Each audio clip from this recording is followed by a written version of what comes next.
What is up? It is the final day of championships. Who will be on top? Will it be TSM? Will it be Falcons? It's your boy, bro. What's up, man? Team Falcons.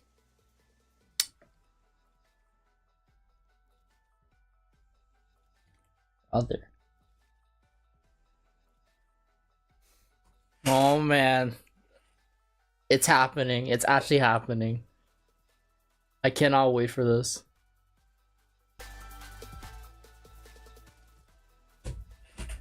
How's it going, boy? It's your boy.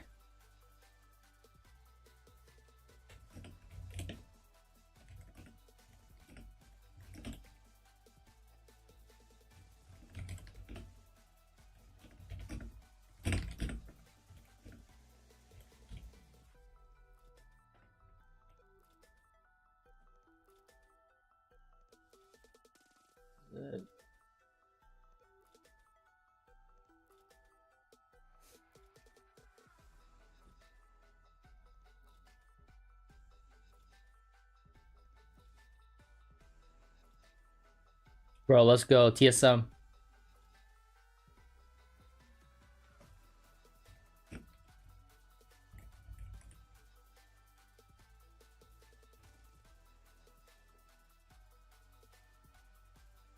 Oh, this is actually really exciting.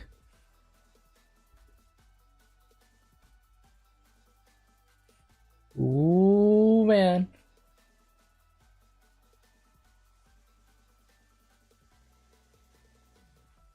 What's going on, Keon? What's going on?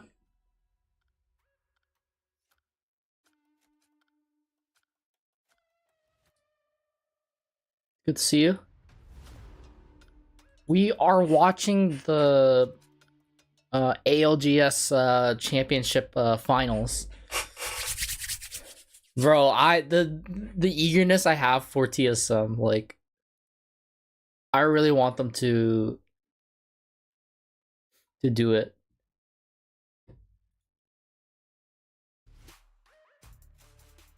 Bro, it needs to happen. TSM has to they need to like win it.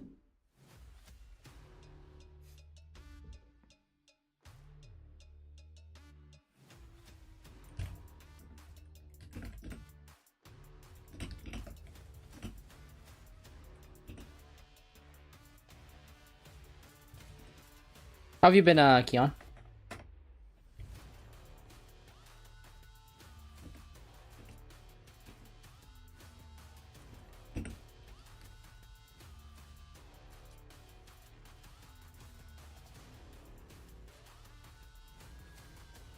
Good, thanks, bro.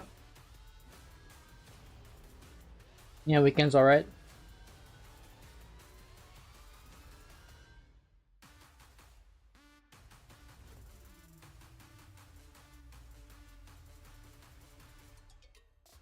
It's starting in 5 seconds.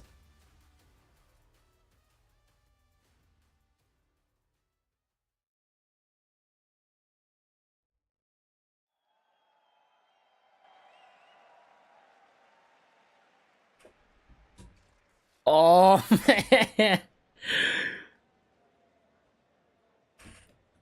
TSM. 大和ハウスプーレミスドーム札幌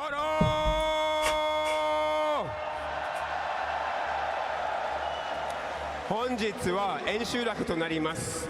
ファイナルズデーがやってまいりまして、最後の20チームが戦います。Hello everyone and welcome. I'm Ryan Hart and it is Championship Sunday. We have whittled down to the last 20 teams that will battle it out for the ALGS Championship Trophy.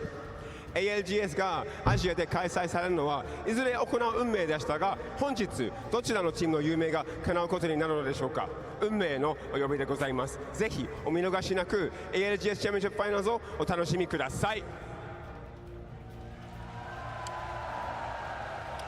ALGS coming to Asia was always a part of destiny, and now it is forever etched into ALGS history, much like the dreams of one team here on finals day. But who is going to answer their call of fate? 札幌の皆様、本日これから行う試合、お楽しみなのでしょうか? This translate is really good. もう一回行きましょう。One more time. ここにいる皆様、 Oh my god, that's a lot of people. 本日の決勝の試合、 Holy. お楽しみなのでしょうか? That's a lot of people. Dude, that part of the that seatings just for that area is full. A league was born, which built the pinnacle of competition and legend. TSM, 選手たちが TSM. 競い合い、王者が生まれ、闘技場が誕生したのです。 Bro, we need them Players to have win. battled, champions were forged, and an arena was born. More tournaments have been won than mere mortals will Look at ever this. enter. Get the jacket. Walk with us through the competitive history of Apex Legends. Come on now. Look at that. We gotta get TSM to win. Come on. Come on. Should I wear this jacket for the rest of the stream? I think we're gonna I think we're gonna wear the jacket for the rest of the stream. Look, see? We got the TSM jacket. I think we're gonna wear it. We're gonna wear it. 5年前に始まった。 TSM, let's go. 100の名もなき挑戦者たちが集った。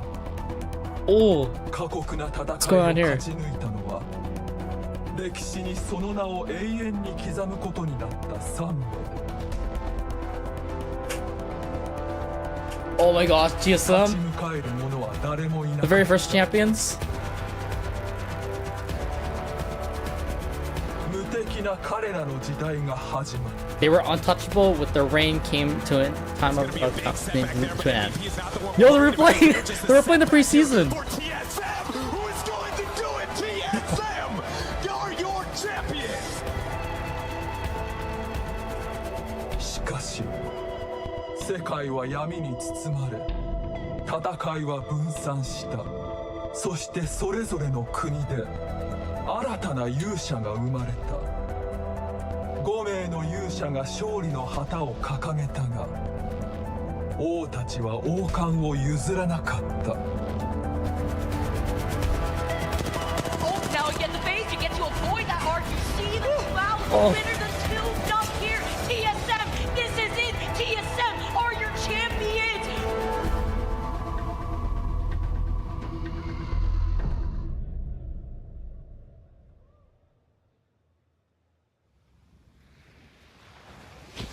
They're saying something. They're saying something. They're saying TSM's gonna win it.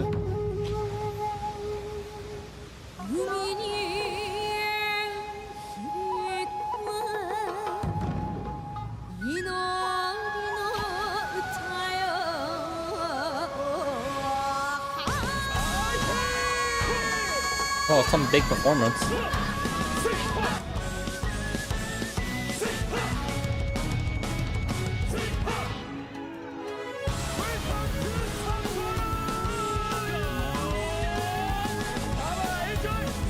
What if this is the way of introducing their the finalists?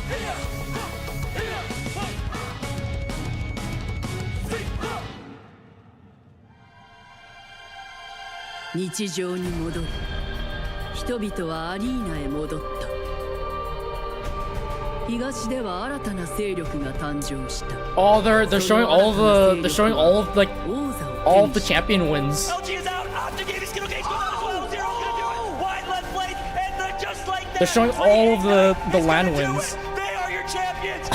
This is so awesome, bro. Europe and wins the ALGS.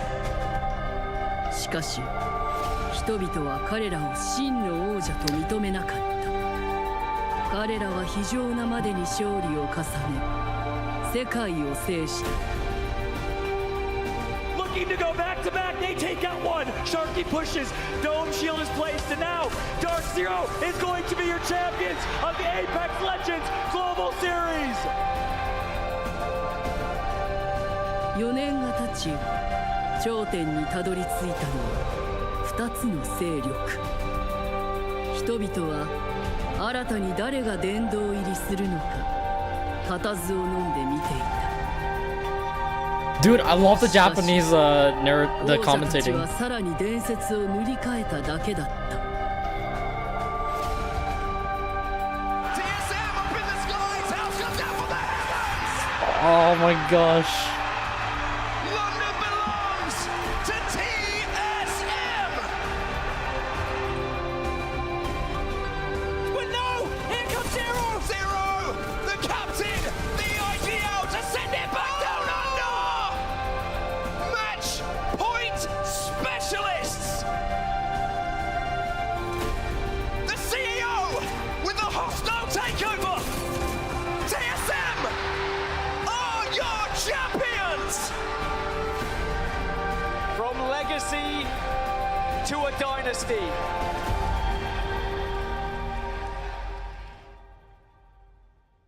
Oh my gosh, dude.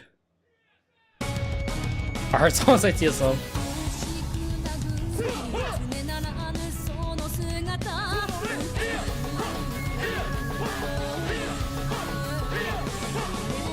Okay, it's too hot. Too hot to wear this. I need to.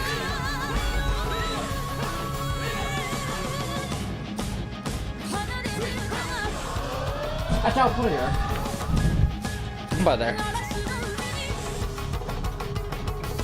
Like, why not?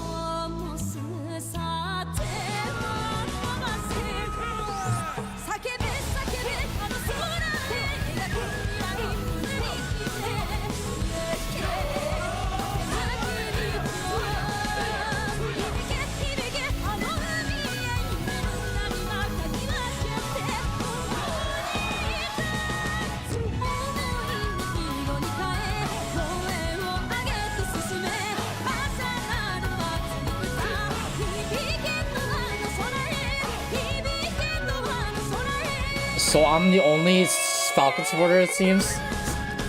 I got TSM, Falcons, Envy, LG, you know. I support Falcons, bro. I was so happy when they. I was so relieved when they just like came in first place yesterday.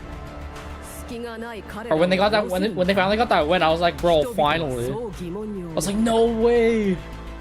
あまたの挑戦者が立ち上がったが、人々は歴史が変わらないと思っていた。思いがけない英雄が現れるまでは。Walter almost cried. I think that was Walter's first time in losers. この勝利を皮切りに二大勢力の終焉が始まった。新しい同盟が組まれ、突如王座が開いた。 Bro, I'm going for TSM though. TSM, I just want them to win.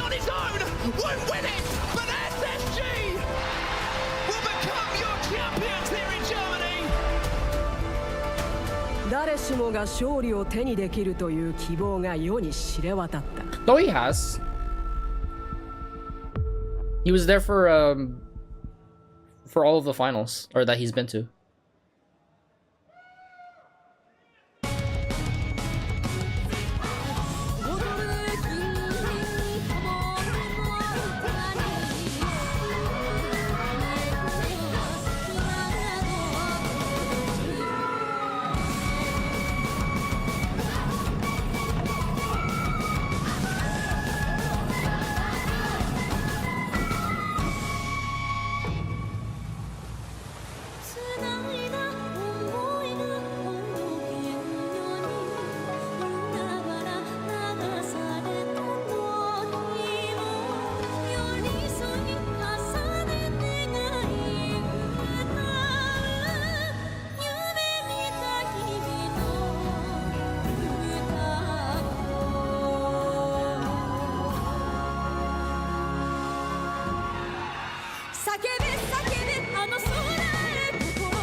That was pretty cool.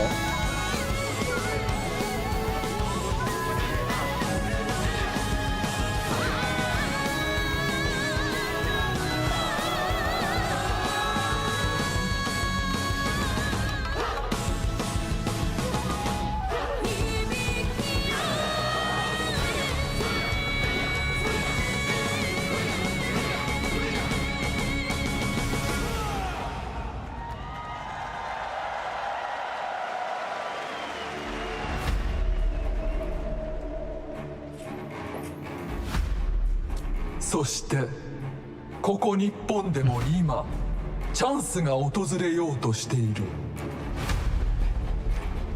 新たな挑戦者は現れるのか。近年の覇者たちはさらなる伝説を紡ぎ王者に近づけるのか。それとも王者たちが再び制するのか。全てのチームへ運命が呼んでいる。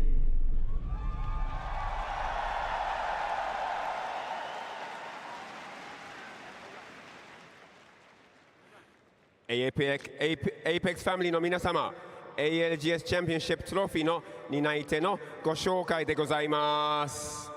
ウィッグ様、グリーク様、そしてユーキオ様でございます。大きな拍手お願いします。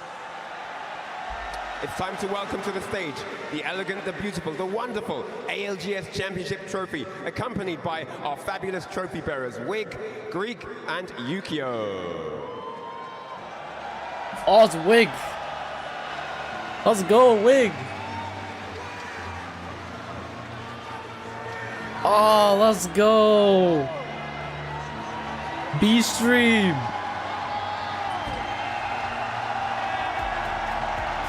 Let's go, B-Stream. That's what we talking about. Oh my goodness. Oh my goodness. Sapporo Daisuke.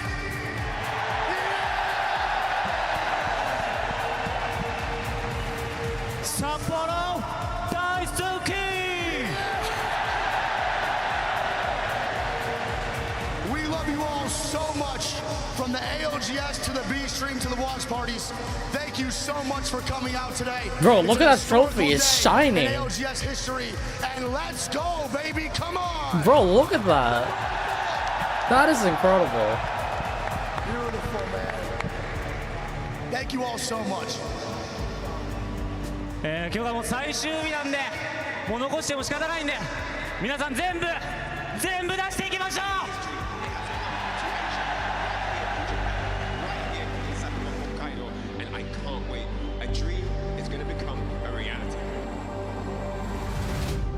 After split 2, not a single North American team wanted to take a chance on me.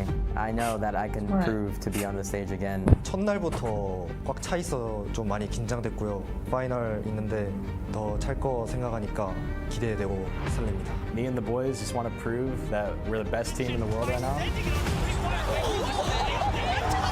Japan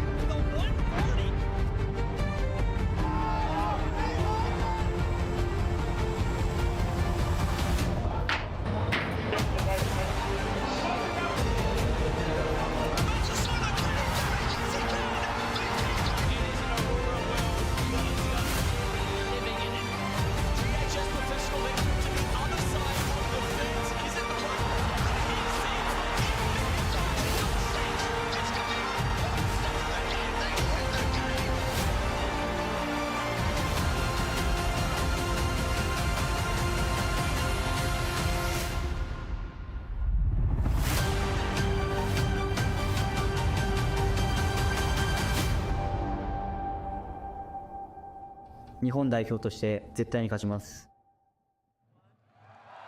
40チームが出場権と ICQ を獲得し、ここに結集されました。ただ今、決勝のチームの入場です。And now, ladies and gentlemen, it's time to welcome the indomitable, the unconquerable 20 teams that will battle it out to determine the APEXlegends Global Series. Oh my gosh, man. Champions.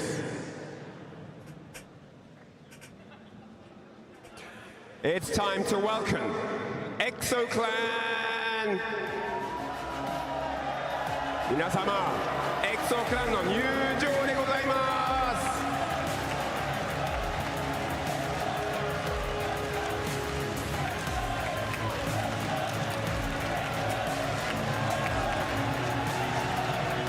す。そしてその次、Gaming Gladiators. Next up, it's Gaming Gladiators.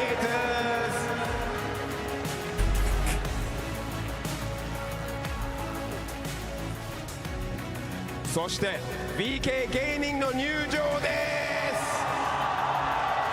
Next up, it's BK Gaming.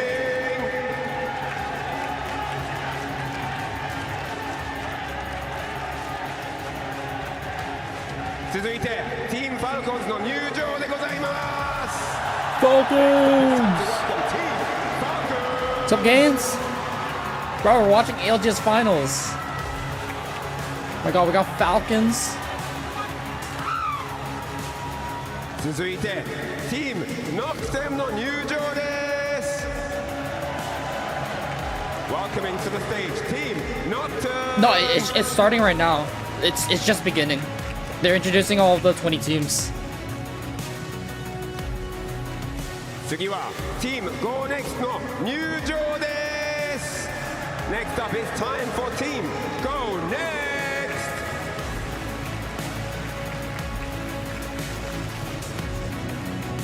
続いて次は Shopify Rebellion の入場です。 Let's go.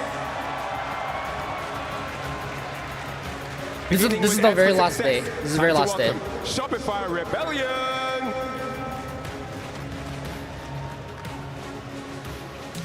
続いて Team Furia の入場です。 Let's go. It's time for Team Furia. The tallest guy in Apex or in esports and the shortest guy in esports. 次は Team Aura を迎えしましょう。 Next up, it's I'm not gonna Team lie, Aurora. Aurora, like, they could win this, but you know, we gotta get TSM to win. Games, look, I got my jacket right here, the TSM jacket. I got them. I'm rooting for them. I'm rooting for them right now. Not showing.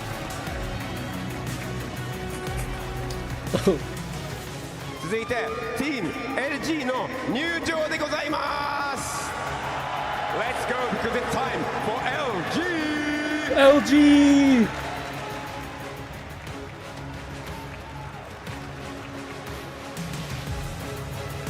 次は Team Alliance の入場です。 Let's go Alliance.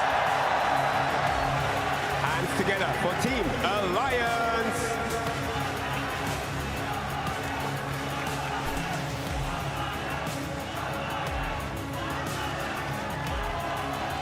さあ次は Team TSM の入場。 TSM. Let's go. TSM. Look at Verhulst. He's looking dominant. TSM. TSM. Bro.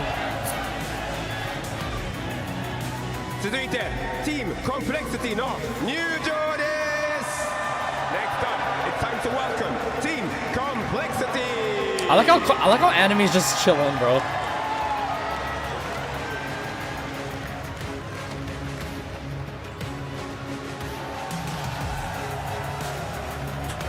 で、その次 Team Envy の入場でございます。 Yo, Envy. Time to welcome the one, the only Team Envy.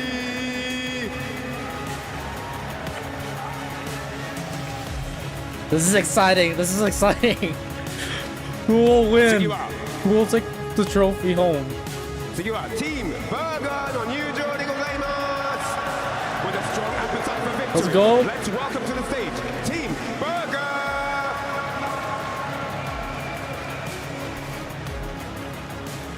次は Team Virtus Pro の入場でございます。 Zach Mazer. Next up, coming to the stage is Team Virtus Pro.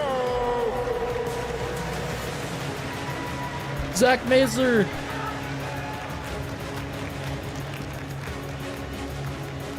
そして次はチーム Liquid Alienware の入場でご Vamos! ざいます。Time to welcome Liquid Alienware to the stage.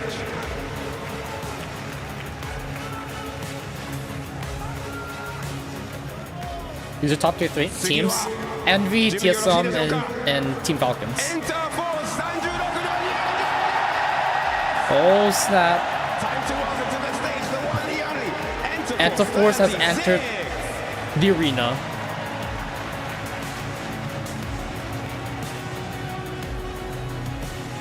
そして最後にここにいる皆様、札幌の皆様、日本の誇りチームファナティックの入場でございます。 Fnatic!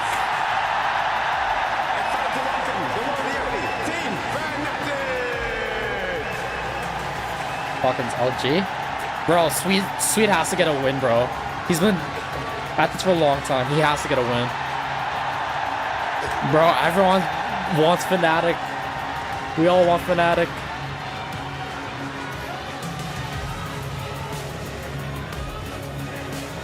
Alright, so that's that. All the teams are set and ready to do battle here in the finals to see who's going to grab that coveted ALGS Championship trophy. ここにいる皆様、これからすごい戦いが行いますので、ぜひお見逃しなく ALGS Championship Finals お楽しみください。 Dude, this is the biggest, like, I think this is like the biggest, like, in-person event for Apex or ALGS. Bro, I'm not ready for this to end, dude. Like, oh my gosh. Like, we've been watching all of these, like, we've been watching like all of like the ALGS support for like the past week. Bro, that is crazy. By far the biggest event in ALGS history. Here for bro, I want TSM to dominate. Championship Sunday is about to be. You know what I want to happen? When TSM and Falcons are on match point, dude, just imagine those teams like at the end, like it's just them two, like, and then everyone goes down except for Howland and Verhulst, and they both battle it out to see who's the best play player. Dude, that would be like a crazy thing to happen, dude. Some of the best people in the world. That would be the most insane script writing ever, dude. Oh my gosh. Explosion, Snipe Down, and of course Jamerson. Guys, this is what it's Got all Snipe for. Down? An entire year has passed for this moment today.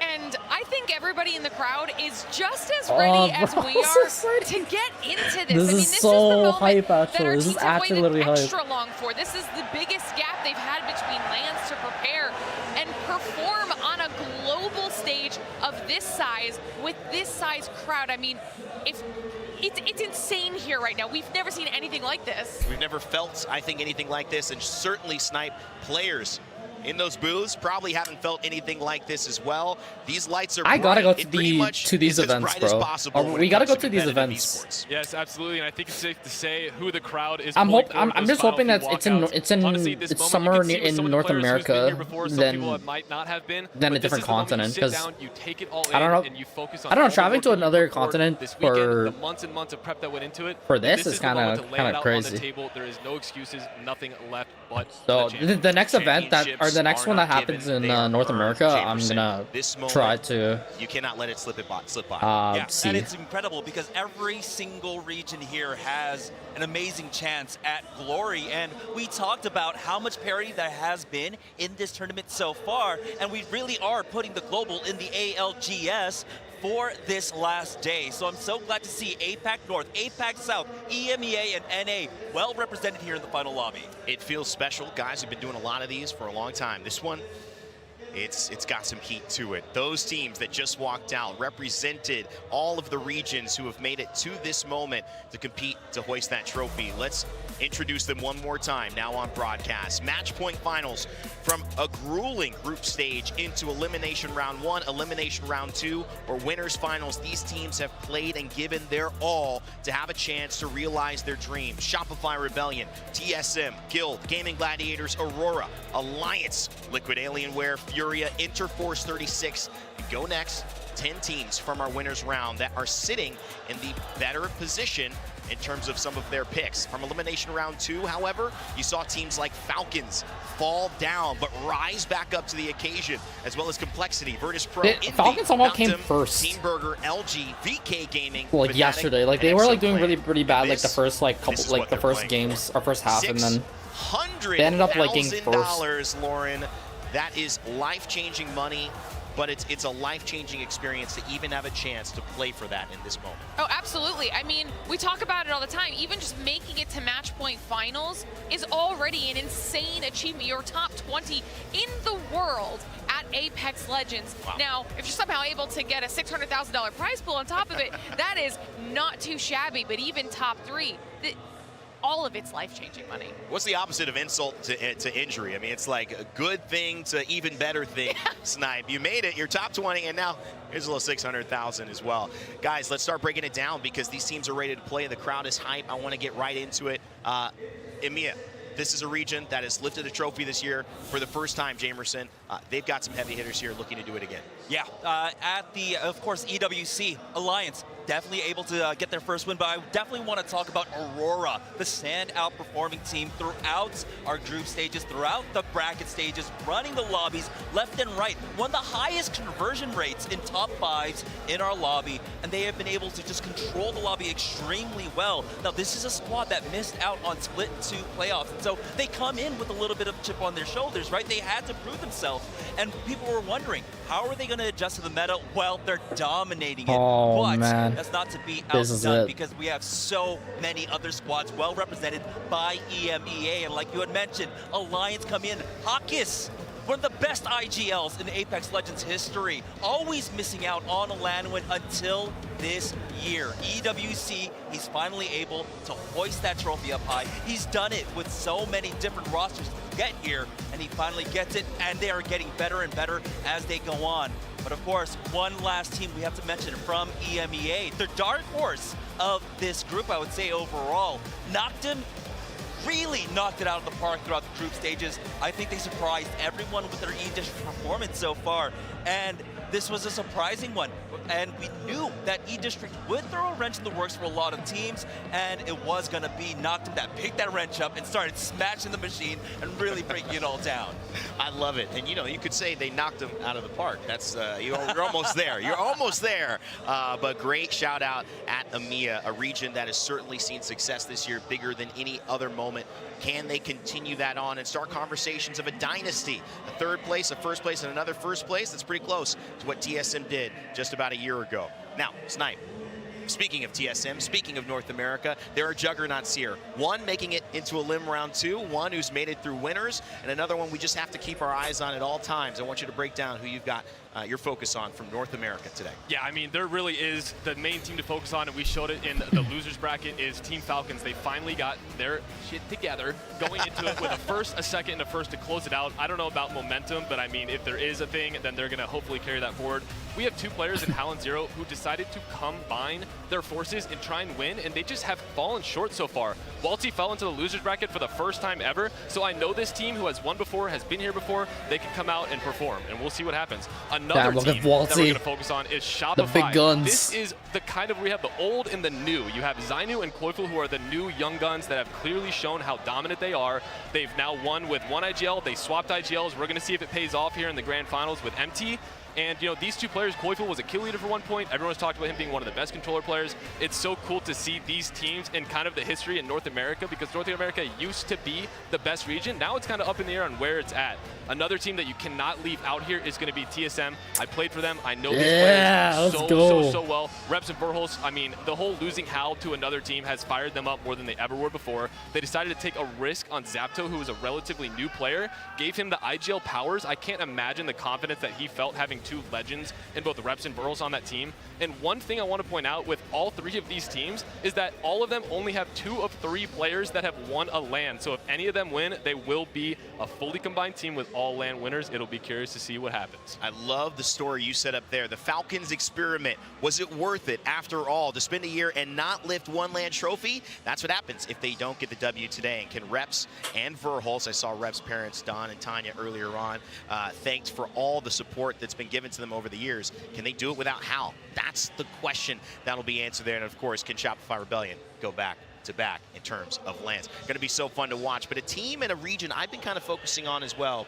is Apex South. This is usually the region we've been talking about in Apex Legends history that goes to compete against North America. It was Dark Zero. Those guys moved over to North America, combined to be a part of Falcons, and that obviously has changed things up. But in their place, in that vacuum, have been teams like Team Burger, who have shown up and maybe surprised, but they shouldn't have. When you look at Sharky, Pricey, and the ability for them to not only have experience in that team, but also to know that Sharky's been a LAN winner before with Zero on Reignite, you cannot doubt that he knows how to play under these bright lights. And so can he get this team, who just narrowly qualified from our elimination rounds, into finals to be able to do the unthinkable? What we haven't seen, a team go all the way in that bracket, come back, and then hoist the trophy and win a championship. Another team that I've kept my eye on a lot because it was befunneling. It was crazy if you came in. Guild Esports. These guys were comprised of an APAC South region, and they took on a lonely North American guy. The only problem was that guy wasn't so lonely. He had a trophy by his bedside. He had just won, of course, in Phony. Jesco and Legacy have now put together a performance that is outpacing Shopify Rebellion, his former teammates of Zainu and Koifel, who swapped him out for MT from APAC South. So can Phony carry this team in a new situation from a new region back to the top? It would end any doubt and any questions of his ability, and it would also make us look at, I think what happened after that Split 2 playoff with some more questions as to maybe they didn't make the right decision. Of course, there's still one more region, and it's the loudest region. It's the region we're in right now, Lauren, and we want to end with you. APAC North, it could be their moment. Absolutely, it could be, and I want to talk about the two teams that we literally heard the crowd cheering the loudest for. Kicking things off with Enterforce 36, which I'm actually really excited to talk about, because before we get into their performance here at LAN, I want to remind everybody at home what they did at Split 2 playoffs in Mannheim, okay? And that was the game where SSG won. They had a fantastic position. Enterforce 36 could have and then they won jump. that They match. jump TSM. They decide to drop off of their god spot, on the TSM. spoil TSM's right. chances at winning, essentially give the match to SSG, but they did it to solidify their chances of being here at Champs. They needed it to end then so that they could play on this stage. That has been worth its weight in gold, okay? Because not only have they had an okay group performance, but then got better from groups in arguably the hardest bracket of the entire competition. So consistent in winners, and now a terrifying trio to be sure. But of course, the other APAC North squad we have to touch on is the legendary Fnatic themselves. Yuka, Laika, Meltsera, the crowd has been behind them since day one. This is the team that everyone wants to be winning, and they've obviously had a fantastic run so far. They are a team, the Fnatic brand has not missed a match point finals since Champs in 2022. They've been at every LAN match point final since. This is an experienced squad. They know how to handle the pressure of it, and we saw them do that in groups. They were dominant. Fell off a little bit in the bracket stage, and it took a pretty sloppy fight that we talked about with 100 Thieves to kind of get them back in that groove. After that, they started to pick it up. They get the win in that match, and they start looking like the Fnatic we know can go home with a dub here at Champs. What an exciting thing that would be. This place, Daiwa House, would erupt. I'm not sure if the floor would be stable to walk on if Fnatic ended up lifting a trophy here, but we're about to find out. We had some talent predictions like you do as well back at home. Fan favorites, maybe intuitions of who you think is going to win today. I went with TSM. One of the reasons why is Verholz was the first player I saw. He was working out in the gym really early in the morning. Then I saw Reps' family, and I just thought, wow, and I was given a TSM bracelet yesterday. So I literally felt, I mean, the gods are telling me maybe this could happen. Everyone else obviously feeling Fnatic, Aurora, Alliance, Guild. These are great picks. Reddit says Falcons. Reddit Falcons. So many opportunities. Either way, one thing I know, we're going to make some history today. It's Sapporo. Thank you so much for watching and being a part of this ALGS family. It is time for the moment we've been waiting for, the end of the year, the beginning of our Championship Sunday, and I don't know two better people to toss it over to. My dear friends, Mark and Dan. We feel blessed. I've got to be honest with you. We feel absolutely blessed to be able to open our match point finals today on set in Gaskin. Dan, it doesn't get any bigger than this. This is a year's worth of work going into one day of action. I think it's one of those moments, it's an I was here moment. It doesn't matter how many years down the line, every single person in this building will remember this moment. But it will be even better for one team on that stage, but we have to get there first. It is going to be a slog here. There are so many good teams in this lobby.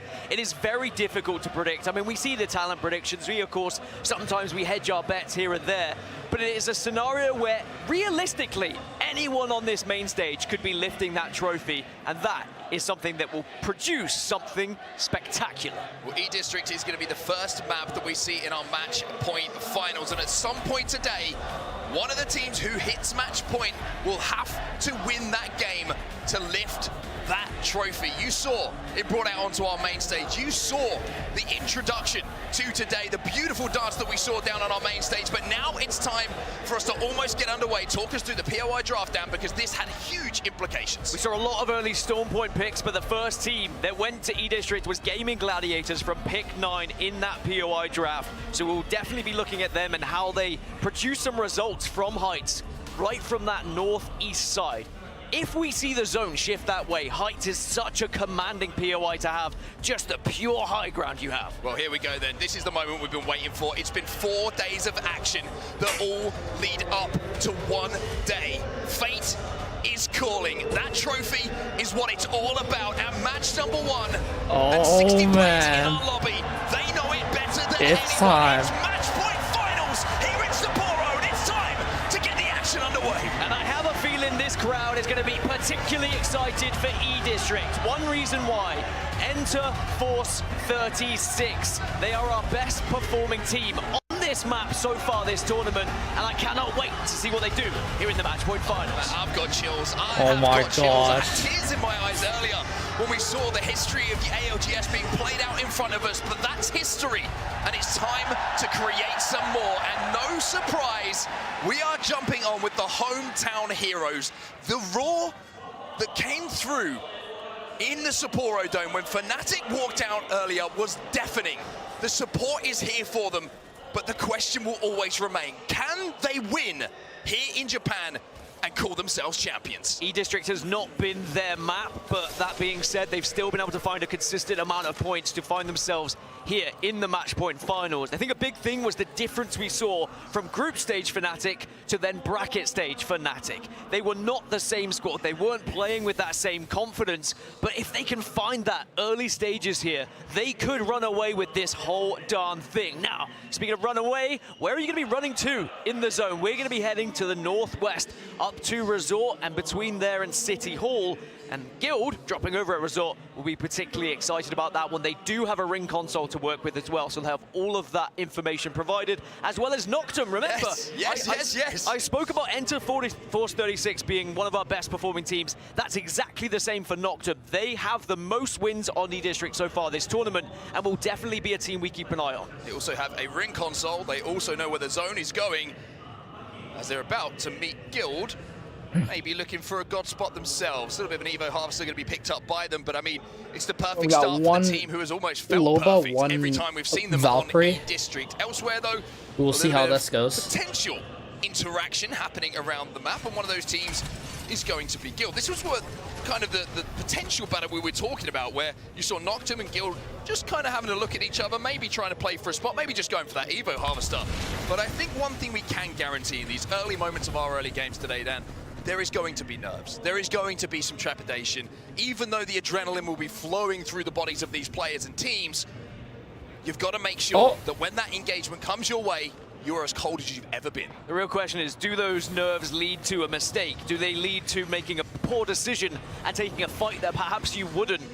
Does taking a fight help ease those nerves? Because there are teams who prefer to just get that one out of the way and start to feel confident in their ability to take those fights as well. So I'm interested to see who is that first team to find themselves in an engagement. Now, Alliance, another squad who have been able to move extremely quickly over to the northwest side of this map. Shopify Rebellion also moving. And then speaking of first fights, Monsoon and the rest of the Complexity squad just being tickled by Aurora right now, but it is not going to be a proper engagement. Those two teams, great friends outside of the game, but in the game, unfortunately, I'm sure for their friendship, bitter enemies for now. Care package is going to be dropping pretty near to Aurora as well. They'll be hoping there's Evo cash in there. So far, I think the team's most dominant is Fnatic and Aurora. Anyway, they were pretty dominant for the past weapon they can use to do some damage. So it's going to be Fnatic, Complexity, and Aurora all but maybe TSM, or not TSM, T-Falcons. Complexity have run into Fnatic a lot this tournament. Racked up like a whole bunch of points the majority of time, so the other half sure yesterday. They want to avoid them if they knew who it was. TSM also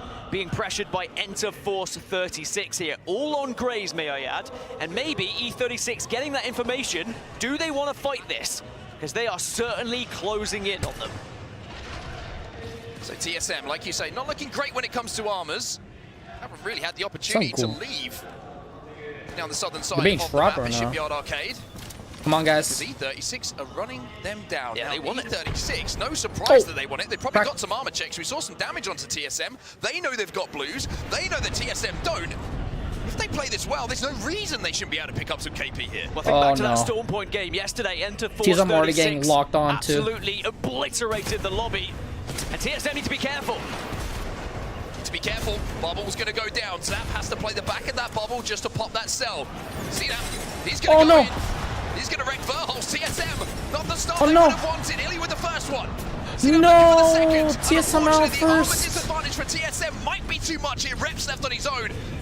Can he escape somehow here for TSM? I think that has to be the aim. We've seen Reps get away from fights before, but you've got to run as fast as you can and hope and pray you don't get shot. But it can be so difficult, especially with the weapons that are in the meta right now. The Nemesis, the Scout, you can absolutely destroy someone who's trying to escape. And Synap is on the hunt, and TSM are so close to being our first team eliminated.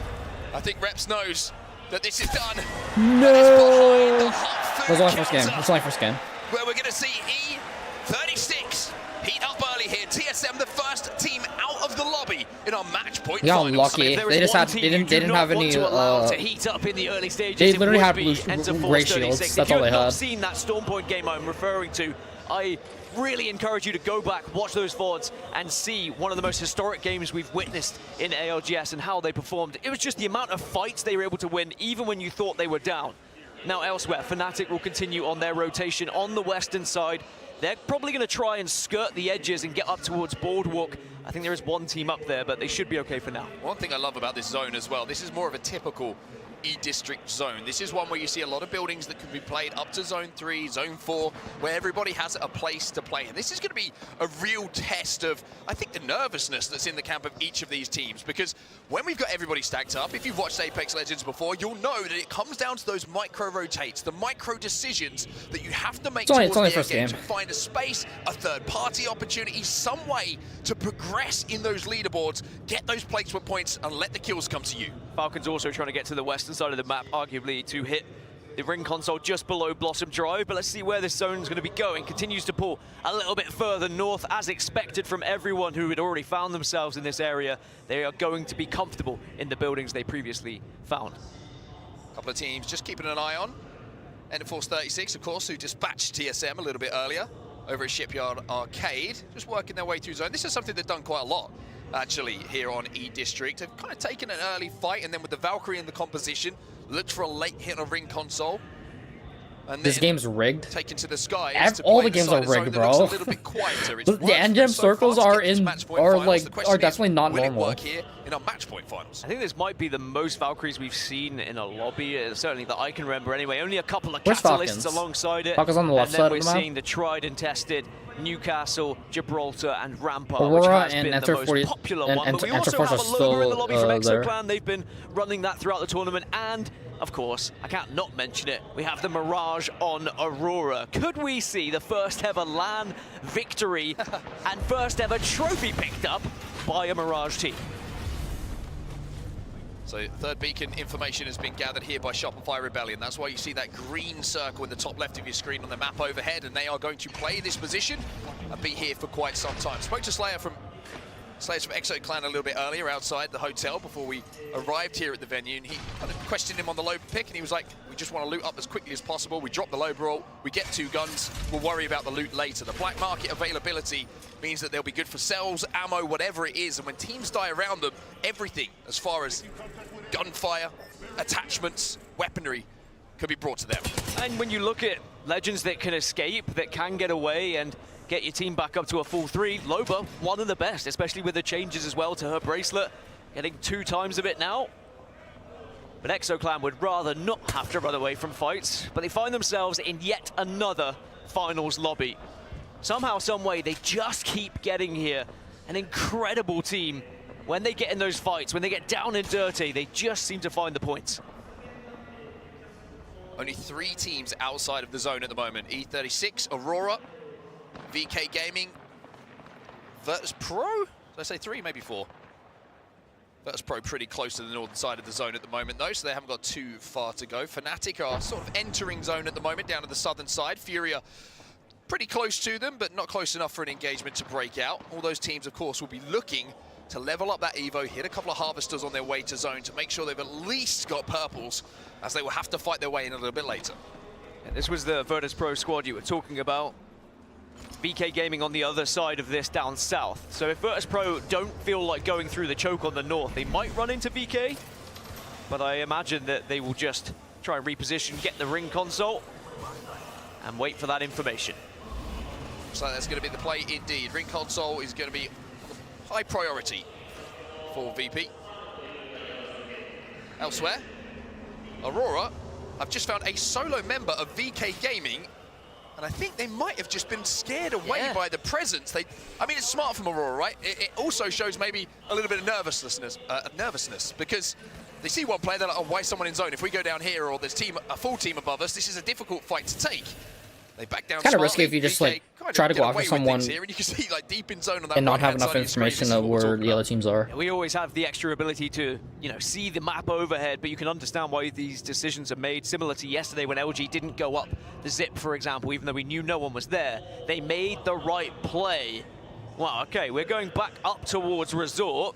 Great news for some of those who have committed on the western side, but, you know, ExoClan, who we checked in a little bit with earlier, they're going to have to move a little way to try and get into this zone. And also, when you look at actually, you know, the difference in height on this zone, it could be a very interesting one. Certainly can indeed. And if you're Valkolting in late to this position, you will see that one side of that zone is completely and utterly free. Now, interestingly, as this zone is now pulled away from where we originally thought it might end up, buildings have become a lot more sparse. So you're going to see teams all of a sudden who have to leave those stacked up areas where the buildings are, have to fight their way through, and it's no one's on the top. Tough rotate to that end game for them. Top left. You can approach late if complexity. Resort's literally open. North, for example, that they can have a free walk in. Go Next, though, they're in a battle right now, and it's going to be Shopify Rebellion who they're taking on. Yeah, Go Next, they jumped on in. They took an evac tower and tried to just send themselves dead center of this zone, and they've somehow been able to stabilize here. Well, stabilize, but they've got such a small corner to play.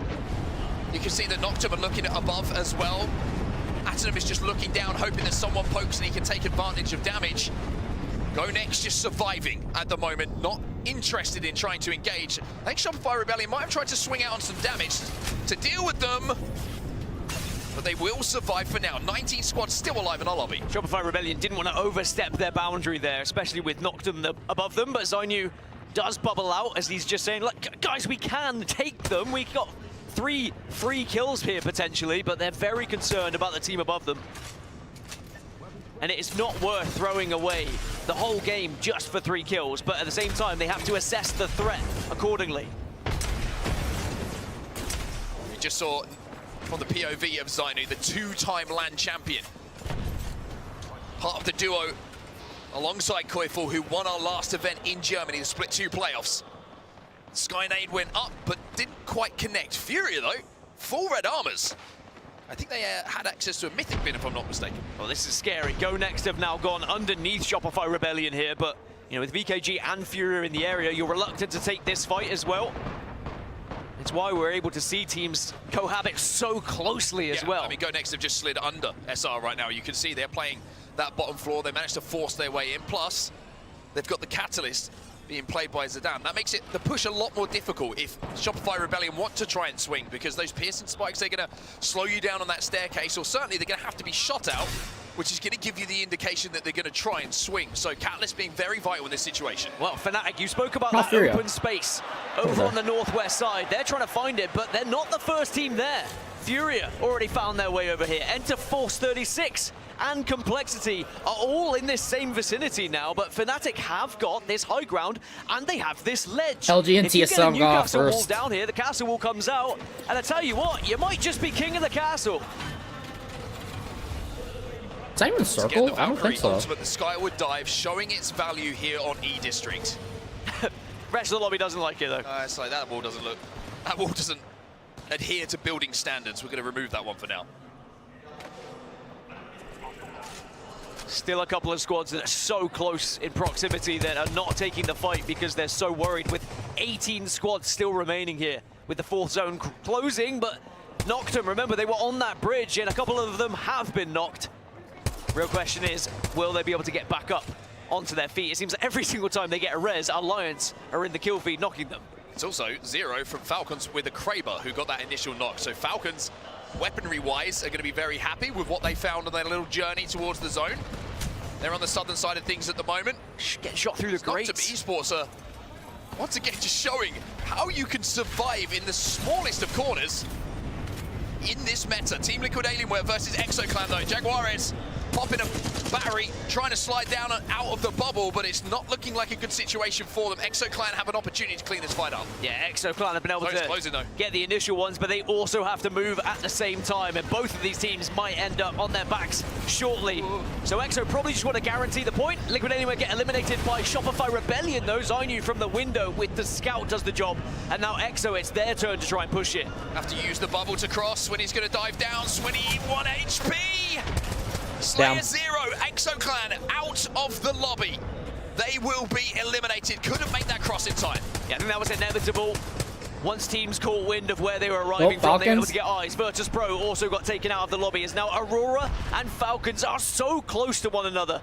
Two teams that could very much go on to win this entire thing today. Two teams who fought a lot yesterday in some of the group stages that we saw. How goes down though, even with the red armors.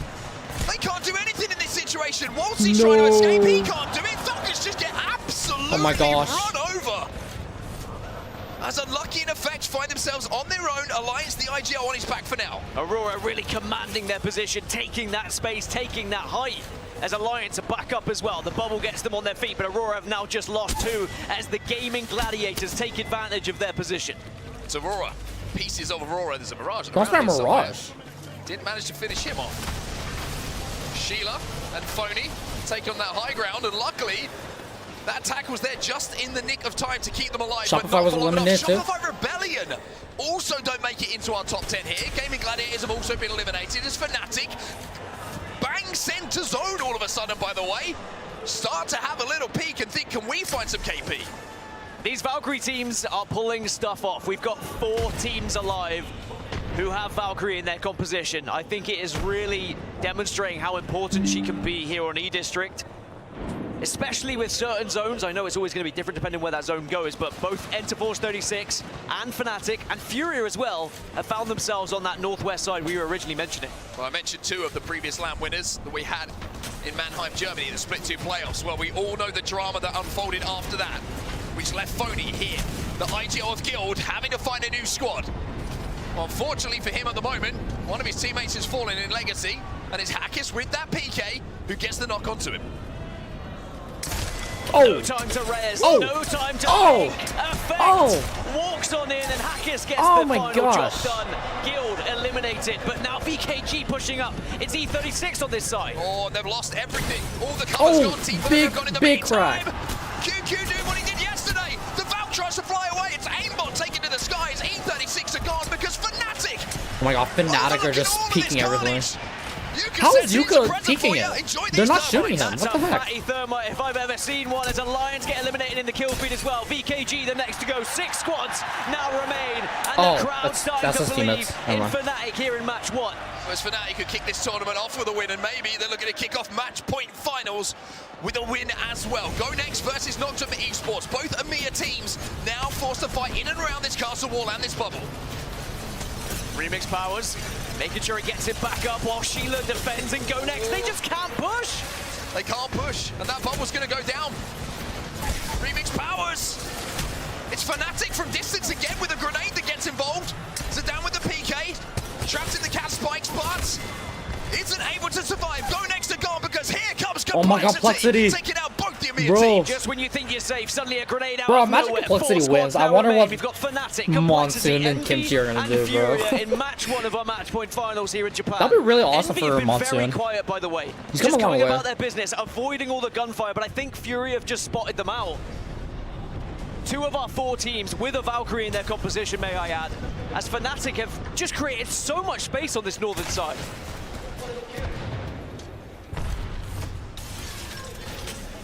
You mentioned Envy.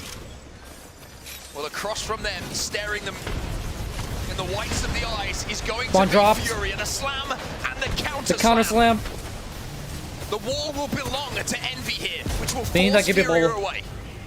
By the way, Complexity have been able to just manipulate this map in a way where they found themselves on the southern side, and if they can kind of force everyone else to engage here on the north, there is a real chance Complexity can walk away with it. Well, Envy, they're going to poke out Vaxelon. He's dealt with. Complexity also from distance getting involved with it. My Fury is down. Even the full red armors can't save them. They Bro, will fall Complexity out in 4th win. place as we are now into our top 3. It might be Fnatic. They've been doing pretty well actually. In this final circle. Fnatic and Envy are the closest, but look at the cover. I think Fnatic might get the win. Getting absolutely ripped though. Envy are gone. They used their bubble. They already used their bubble. Complexity versus Fnatic. They used their bubble. They used their bubble. Leica trying to survive. Complexity move forward. Yuka with the Peacekeeper trying to hold the line, but one not already got to Complexity. Malstera left on his own. Yeah, let's go. Of your match. Complexity.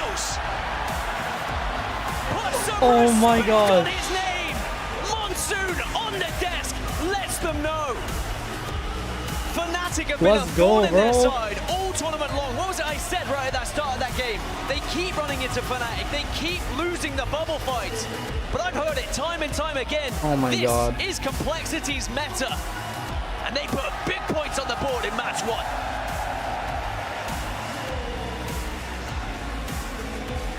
So it is North America who strike first here in Sapporo. You mentioned it. Everybody's saying. I think we can confirm that Complexity is like the only team that nobody hates. Maybe they're about to prove us right. Complexity, 21 points on the board, 12 points for first place, 9 KP as well. And remember, in our match point finals, it's all about first of all hitting 50 points and then winning a game to become champions. Complexity almost halfway there. What a feeling that must be for Complexity. But it's all well and good getting a win on the board when you're not on match point. It's about getting the job done once you reach that 21 points already. I mean, a team that has found their most points on E-District, I think they will be pretty confident every single time this map comes around. But of course, we have 3 maps being played in these finals, so it's consistency across the board. The good news for Complexity, by the way, what is I think that? that might be the best photo. Dude, Complexity's photo. What the heck? Monsoon. Imagine that running at you in a bubble fight. How did he get that? What the heck? So surprised that Complexity won. Well, Fnatic do still pick up 17 points. How are they able to do Hometown that? Heroes It's funny. putting up a big number to ensure that they stay in this race for match point as well. Absolutely unbelievable. Absolutely unbelievable. Well, with game 1 done. Excuse me. Sorry, I'm still flummoxed from the Monsoon picture. We're actually going over to Ryan on the floor because he, I believe, is with a very special guest. 札幌の皆様、特別なゲストがいらっしゃってますので、勝弘秋元様でございます。盛大な拍手をお願いします。皆さんこんにちは。ALGS チャンピオンシップファイナルズに来ていらっしゃってるファンたちには一言お願いしてもよろしいでしょうか。はい。皆さんこんにちは。札幌市長の秋元です。ALGS ファンの皆さん、そして選手の皆さん、ようこそ札幌にお越しくださいました。皆さんを札幌市民を代表して心から歓迎します。So I asked him if he had any kind words for the fans here in the dome, and he just said that he's very happy to welcome everyone here, and of course he appreciates each and every person in attendance, and he's over the moon about this happening right here in Sapporo. On to my second question. I'm going to ask him, you know, what does it mean for him to have a massive event like this happen in Sapporo? 勝弘様。こちらのイベントが札幌で開催されることにどれほどの意味があるのでしょうか。はい。アジアで初めて今回この ALGS の大会チャンピオンシップが開催されます。そういう意味では、こうして札幌に多くの皆さん、そして選手の皆さんが来ていただくことで、札幌、北海道を皆さんに知っていただく、そしてオンラインで見ていただいている方もたくさんいらっしゃいますので、そういった方たちに札幌の街の良さ、これをね知っていただく、また楽しんでいただくことができるっていうのは一番本当に嬉しいことです。All right, so I asked him how important it would be to have this event here in Sapporo, and he just mentioned that, of course, everyone here in the dome, all the people tuning in live online, knowing about Sapporo is a great thing. His interest is that everyone gets to know how amazing Sapporo is as a city, and this is one thing he's extremely grateful for here today. Third and final question. Apparently it's his birthday. I wonder who he's going to give his wish to in terms of which team he wants to see go all the way and get this beautiful trophy. 勝弘様、本日は勝弘様の誕生日だそうですがありがとうございます。本日はですね、誕生日の願いでですね、どちらのチームの勝利にかけるのでしょうか。どちらのチームに渡しますの。こんな運命の日にね、参加できるっていうことはもう大変嬉しく思ってますし、20チームの皆さんがこれまで頑張ってきたので、願いといったらこの20チームみんなに勝ってほしいなと思うんですけど、そうもいかないですから本当に皆さんが最大に頑張っていただける、それを望んでいる、それが願いですね。わかりました。ありがとうございました。So I asked him who he would give his birthday wish to, and he replied that all 20 teams have worked very hard to be here, and all are equally deserving of the title. He doesn't know any. He doesn't know any teams. That people are here enjoying the event, and history is being made at the ALGS Championship. 皆様、勝弘様、大きな拍手をお願いします。はい、どうもありがとうございます。GG's. Bro, that's a big trophy, bro. Who's gonna carry that? Who's gonna lift that? Thank you so much. I mean, that's a big what can you trophy. say? This has been such a big event when you've got the mayor of Sapporo here showing his support for what is, such a landmark event, not just for Sapporo, but also for the ALGS. Look at how many people are in here. I've got a couple of friends, and one of them said that he was queuing for so long to get in, and understandably so. I mean, look at the amount of seats that aren't filled. There's none. It is literally standing room only if you want to be in here, and I got to say, you can feel it. You can really hear it as well, and I've got to say to the mayor of Sapporo, surprised he didn't go with Fnatic. It would have been a cheap pop, easy one to get, right? And happy birthday as well. But honestly, they were queuing since 4 a.m. by the way, this morning. The first fans arriving. That's how important it is to them to get front row seats for what is the biggest ever Apex tournament in history. ALGS has grown so much throughout when we've been involved ever since the very beginning on set, and it is honestly so magical to be here. I mean, everyone forgets as well, we worked through the pandemic as well. 2 years of online competition. Everyone was waiting for that opportunity to get back on land, in the first ALGS Championships in Raleigh, North Carolina was that moment, and it felt more than just a tournament, that one. It really did feel like finally a community that had built itself had the opportunity to get in one place and support these players and these teams that you see on this stage. And a couple of years later, I mean, look at this main stage, look at the amount of people that are here in attendance, and look where we are. We're halfway around the world from where I live, halfway around the world from where you live as well. Here in Sapporo, Japan, it certainly has been Damn, E-District, Storm Point, World's Edge, Storm Point, E-District. Back to E-District. the action then, back to our match point finals, and Complexity with that win in game number 1 will be extremely happy with how E-District went. But now, we change things up. We move over to Storm Point, where a lot of teams prioritize that POI draft that you saw briefly on your screen there. One big team to mention, Aurora, who came in as first seed from the bracket. They average about 11.2 points on Storm Point. If they can find that kind of form, boy, you better believe they'll be catching up Complexity and Fnatic. And keep that number in the back of your minds. If you're here in the arena in Sapporo, if you're sat at home, wherever you're watching and being a part of the ALGS match point finals here, 50 points is what needs to be here for one of these teams to hit match point. Aurora, TSM, Team Falcons, 3 of our heavy hitters when it comes to consistency across Storm Point. I can't quite explain it enough. Averaging over 10 points on a map is insane.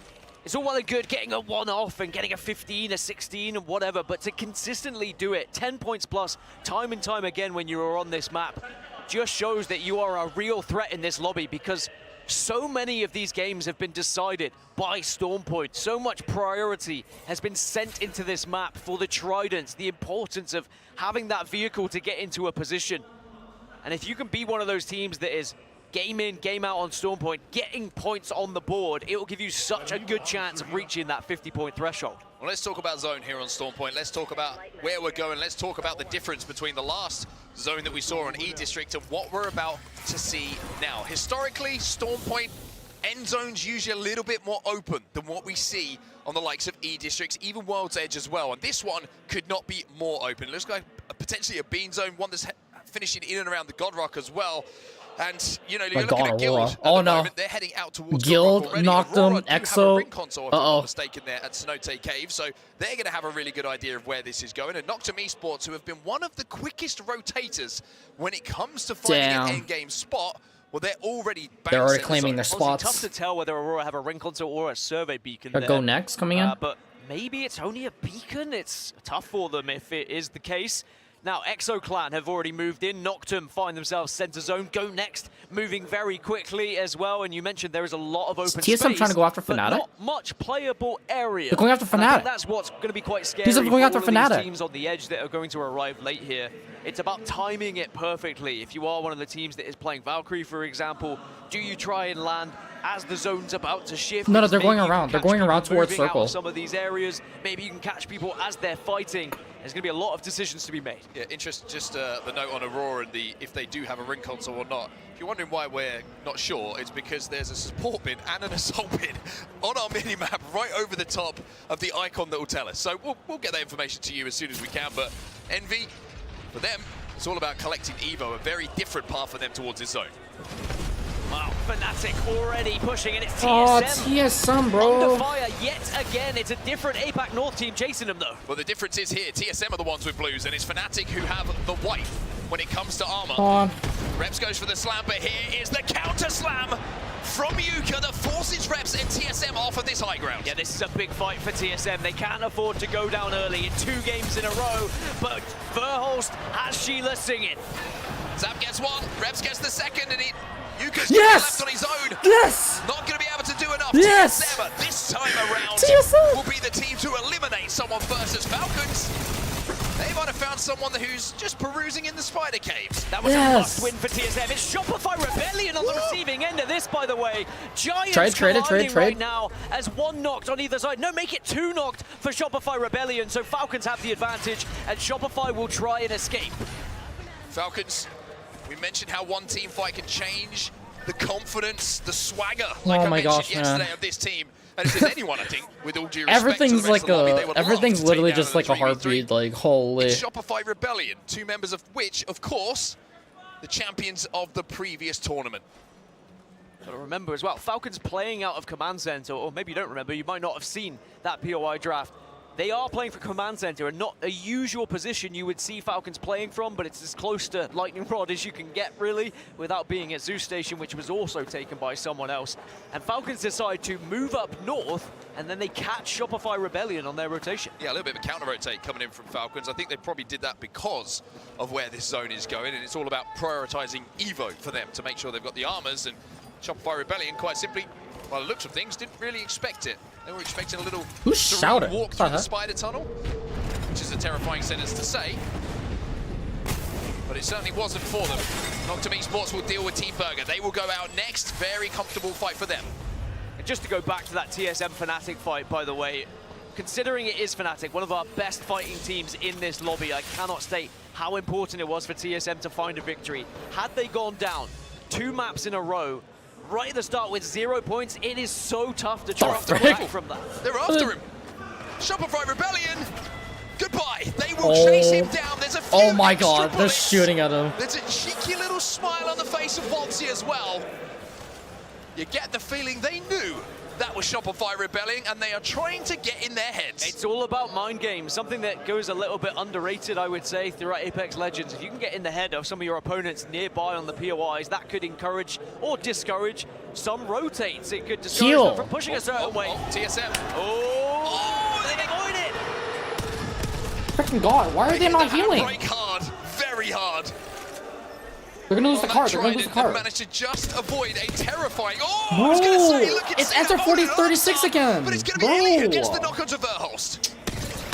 Are they able to get back up though? It's enter Why are they not 36 healing? again, being a pain in the backside for TSM. It's Newcastle that was up though. Newcastle wasn't knocked, it was Verholst on the Sheila, so they should be able to drag him back to his feet. Yeah, they've dragged and they are trying to escape here. E36 Oh only my on the blue, gosh, so if bro. TSM do get the chance to reset, they probably would fancy that fight, but they can just continue on their journey. Yo, one of them They was have not, been able like, to low. escape, even though Aurora Oh also my gosh. overlooking all of this commotion.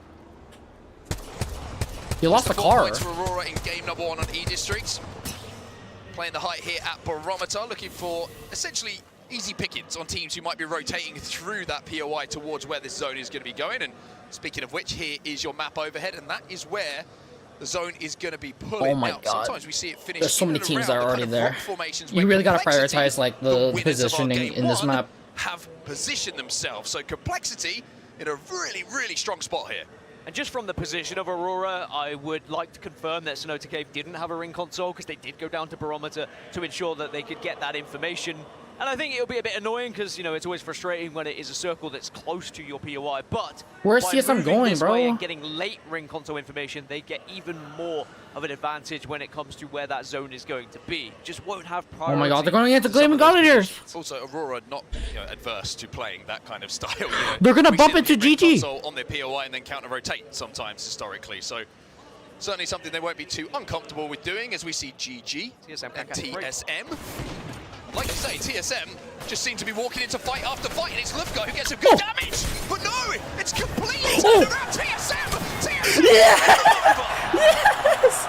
Yes! Let's go! They already have 6 TSM are KP! starting to wake up here in Japan after Oh a my dismal gosh. game 1 where they were pushed on Grays. Now they've been able to take down 2 teams, but can they do it again?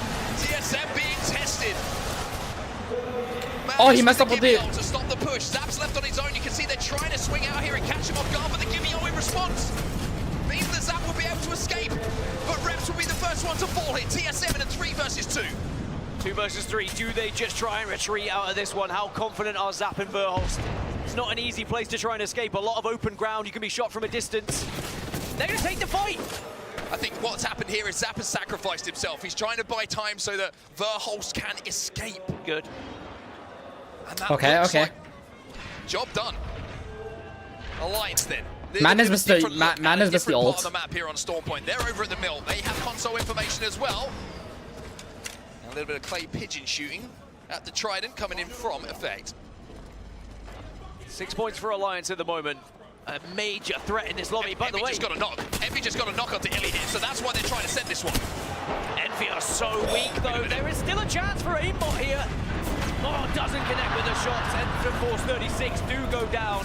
Envy push successfully, and they will hold the southeast of this map now.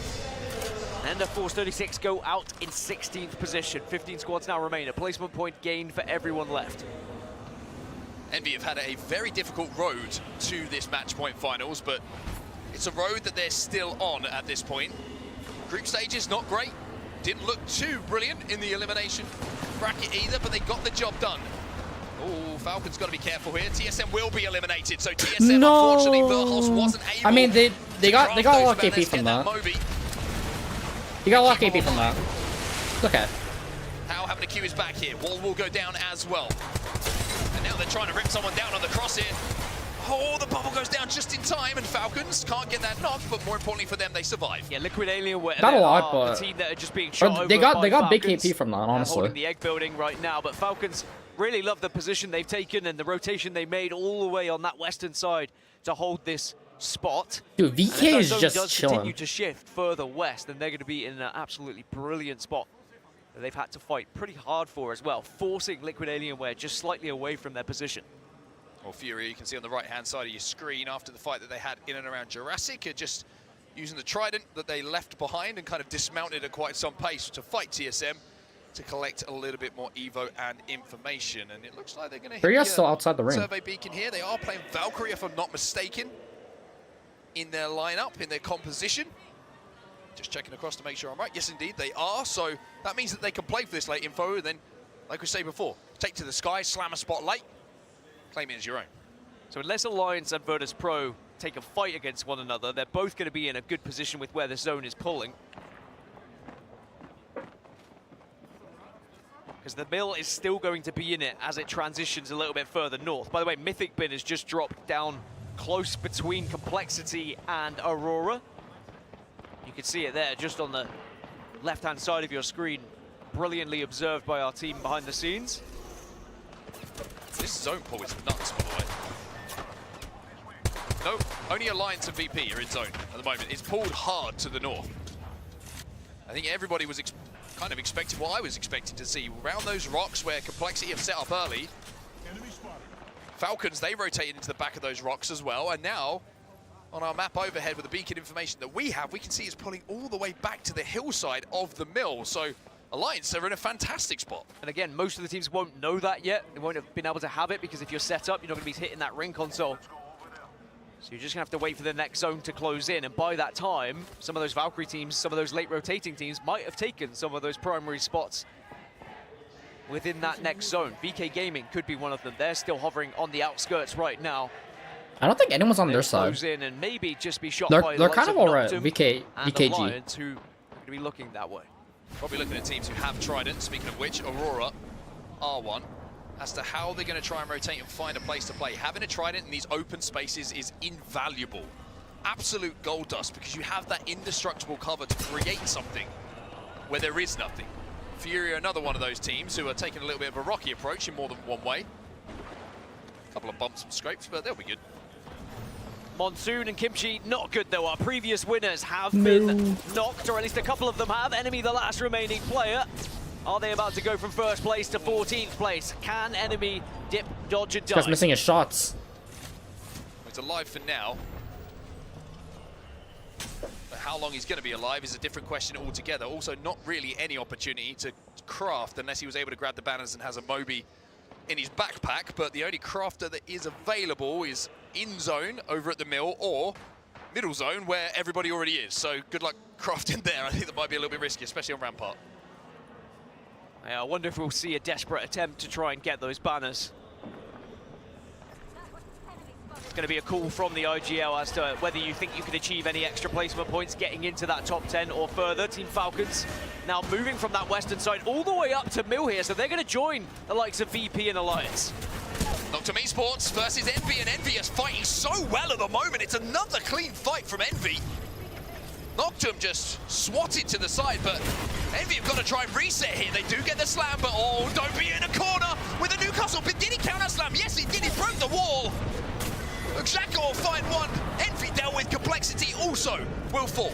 11 squads now remain. It's Alliance, Virtus Pro, and Team Falcons who are the teams closest to where this next zone's going to be pulling, but definitely some threats in the area. Falcons and VP are not fighting. It's actually Falcons being shot by Liquid Alienware, I believe, who they were, of course, posturing up against earlier. Where do Aurora go from here? They have that Trident to work with just to create some extra cover. Will this even work here on the south side? I guess. What's that? As long as they can What's that watch shield? the western side and make sure no one walks up on them. The bullets. That trident is made of something, let me tell you. Wondering whether they try and reposition this slightly, because it didn't seem comfortable, especially as Guild right above them on the God Rock too. But surely when this zone closes, we've got 6 teams or so outside of the next zone, all gonna have to move. Go next, making their trident play. Flying in, and this is a cheeky little corner. They do have to be aware of the God Rock, and hey, look, surprise, surprise, the trident meta. Forget about the support meta. It's being shown again, this time by Liquid Soda. Alienware. Sentinel, charged I don't have up any as well soda. here for Diesel. Yeah, if you are wondering why But you can have teams some are soda. choosing POIs with the How you trident doing, available to them, I think you can Paula? see it on your screen how important they can be. Furia trying to avoid the damage from Team Falcons as well, but there's only 2 of them here. No, give me a But Falcons pancake very aware recipe, man. that there is also We all know Virtus Pro pancakes in are the better. area. Oh my gosh. A little bit of a He's just Superman flying. anti-gravity moment there for Vaxon on the Newcastle. But what it does do, Freaking Zero needs to heal, stop man. the potential wrap coming in. They all need to heal. Behind Team Falcons. Sheila's winding Oh, up here bro, for you gotta give me the pancake recipe, not the waffle. See the kill feed starting to light up a little bit. Exo Clan in it. Go next, they've lost a couple. Alliance also getting knocked. But Team Falcons, I like this position, has to be said. I think they are going to have to force a fight eventually, but Go Next, you can see why they're under so much real threat. low. They're in the middle of no man's land. A bubble protecting them right now, but not for long. 65, not going to break the shields. Phony might break some hearts though. With Sheila, Go Next will be the next to leave the lobby. 10 squads now remaining. Team Liquid Alienware also under duress here from the Sheila of Walksy on Team Falcons. Hackett though from a distance is going to get involved. Zero with the PK. Keeps the pressure onto Team Liquid Alienware, and he'll say, "How? Back on your feet, son. We've got a job to do." And that was the fight I was expecting them to force at some point, because by doing so, they control the majority of the western side. But the zone is pulling east as Furia also get eliminated in the kill feed. Alliance got the final knock onto that one. VK Gaming, by the way, remember we saw them all the while ago on the eastern side, rotating in slowly. As Guild Liquid has a Alienware really also good fall. spot. VK Gaming now hold the zone. Oh, and here come LG. And maybe Aurora are Guild going to has find a that really out good the hard spot. way. LG can't push this though because of the position of Guild up on the top of the God Rock, and Phony holding the angles alongside Legacy, not just with the Sheila but with the charge rifle as well. Falcons now make their micro rotate, trying to land that trident where they need to. House left on his own though. They've just left Hal behind. I think this is just panic stations from Falcons, just trying to find somewhere to call home, somewhere to play, because there was so much focus on them. Guild now starting to build a base in this zone. Waltz's down, They play Cal's for down. center zone. Alliance still up on the high ground though, and VP have no idea. Bubble goes down. Unlucky slides back to the bubble with his team. Oh, will also go down the from wall. effect. That's going to completely rip off this side of zone. That's such a This is clutch. hectic circle. This is where you The have wall. to be a coordinated fighting team. Aurora eliminated in 8th. Guild with their backs to the pills, but do have the castle wall down. But LG trying to break in. Aurora eliminated in the meantime. The cat wall is good for Alliance at this point. 0 down for Falcons. Hackett's blindly firing through the castle wall to try and find some bodies. It's Alliance and Virtus Pro on the north. Falcons are still dead center, but remember there are 2. Never No, mind. they're dead. Falcons eliminated in 7th. I still want to keep an eye on VK Gaming, by the way. They're avoiding all of this and going very unaware on the eastern side. Bubble goes down. The Alliance bubble should fall first though. VP looking to push them. Armor difference certainly favors Alliance here. They've got a hedge line to play as well. And back to the carnage. That is the center of the zone. And there is your map overhead. And you mentioned VK. Catch Bro, up before VK, they dude, leave right at the they're not top of even your screen. peeking. How's the line still Many alive, teams bro? know VK are there. It's a tough walk up. It is tough, but maybe eyes will be trained elsewhere. Oh, they can't maybe see that them. ridge line will be enough cover. It's now Virtus Pro. Maybe getting pushed by Alliance, but no, both bubbles go down and they'll both back off because the zone isn't forcing them in just yet. But it's about to. 3 seconds, and round 6 begins to close. Oh. Here come the Gibbions. Ah. Oh. Oh! 85. Banger coming in from Big low. damage, big damage. They do a huge amount of damage, but they can't extend for it because their team center zone at the moment. Slayer on the shield is not going to have that available for a few moments. Has to get that charge back up on the ultimate. So tough for all of these teams to try and work out how they're going to reposition whilst also avoiding the gunfire or putting down damage to stop teams from pushing them as well. Alliance have to make the move. They managed to cross. The bubble will also go down. VP's bubble's going to go down pretty early here. Oh my in this fight, as they have to watch gosh. LG now make their move forward on the bubble, and they have to wrap. They have to try and third this. Here comes the slam. Zach Mazer goes in. Trains in the first couple of kills, but Slayer's going to be left on his own. Slayer chunks one. It's a 1v1 between him and LG now.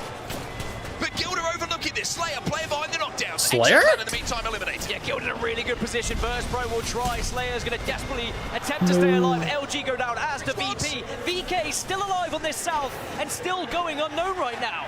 Alliance, Guild, Bro, VKG, what are they doing? 3 teams. They're just Guild sitting there. have the majority of the cover. Oh, they've seen VK now. But VK are close to They them. haven't even done anything. And Alliance might just be able to watch this fight happen and move in for the third. Who's going to move first? Who blinks first here? Alliance just hoping, praying that they can use these rocks to their advantage. VK bubbled last, so they're going to have the cover of the Gibraltar bubble, the Gibraltar dome, to play a little bit longer. And all of a sudden, Alliance have gone from thinking we could third this to maybe we're the team who has to make the play. Oh, VK might just jump in. Oh my god! They're swinging up. VK Gaming get 2. QQ goes Alliance is down. Just opens the door for Guild to Oh move in. my gosh. Match 2. It's Pony celebrating on the main stage. VKG, they had to decide, like, it was either way. Points on the Like, they board had to, for like, drop Guild. on somebody. But VK Gaming also celebrating to the crowd because they know how important that could be in their chase. They for need that match point second. Threshold. A very It was better to get difficult second final than circle to- navigate. So much open space, having to utilize the bubble when available, the new Then they get castle third. shield as you slowly inch your way up. But eventually VK, I'm glad it was they just Elias, had bro. to take the Like, fight, Elias and was they kinda ruined getting the game dominant for right there. Alliance. Alliance just creeping up on them. They, like you say, kind of forced to fight in that situation. It's just the extreme cover comparatively that Guild had in that situation. The way they built that base, by the way, it was almost artistic, architecturally sound, with the pills kind of filling in a lot of the gaps. The indestructible nature of those certainly had an influence on how difficult it was to push them. But VK Gaming walking up on that eastern side, like you said, get into that top 3 and get a couple of KP as well. Yeah, they put 16 points on the board, and again, when you Alright, look not at not bad. what It's all complexity good. they were able to do in game 1, putting the 20+ points up, you're not far behind if you're VK Gaming. The chasing No, pack suddenly TSM is caught up to those initial Dude. winners. Remember, we saw an early exit from Fnatic as well. So I this think TSM's series overlay is going to look very like around interesting 10, indeed, but it is 11? Guild to take the plaudits. 19 points, but I think both Alliance and LG will also be happy with their points total. Just looking down to the other side of the table as well, we saw a couple of fights that TSM had to take, and even though they were eliminated in 15th, still get 7 points on the board thanks to those fights that they were able to win. And a very similar story actually for Envy as well on that points total. But your heavy hitters, Apex Predator, Dude, the Gil. man who lifted the trophy back in Mannheim, Phony has turned up on the main stage in game 2. 7 kills to his name. The Wingman and the Warlord, well, both his teammates. Really would be insane if only won this. So for Pancake, Pancake prefer regular Pancake, no blueberry, or vending back. Cook the Pancake to a spur tasty them on a little medium, bit. You not just too want to crisp, see but them have not that success thick. because I'll of the butter trials it, and tribulations have the they've been chocolate. through. But this is the series results I was talking about. Alright, Guild TSM will now 13th, take not the bad, lead not on bad. 25. VK up to 2nd place with their performance. Complexity The still in unmarked 3rd after bear. their initial win. As Fnatic fall down to 5th, now Alliance overtake them. One thing we can highlight here, nobody running away with it. Only 2 games gone, but I think it's something we are going to see a lot of different winners from different games, and with the maps changing, it is such a test for these teams. Dude, and now players it's to World's consistently Edge. put points on the board, but get out to a good start is all you can ask for, Dan. And looking at the top of those leaderboards, especially if you're Guild and Complexity, getting a win on the board, whew, it's got to feel pretty good. I think what's also important to note is the teams who haven't been able to find points yet, not that far behind, like you were saying. So you don't have to worry, you don't have to panic, you don't have to take too many risks, you don't need to do anything stupid. Just play your game and you might still be able to catch up. Yeah, a lot of Apex still to be played. I mean, the great thing is we don't know how much Apex is left to be played, because that's the beauty of match point finals. We're going to keep going until, of course, we have a winner. Now, 2 games are done. We've got our first 2 winners here on match point finals. We're halfway to match point with the points, and we'll see you for game 3 in a second.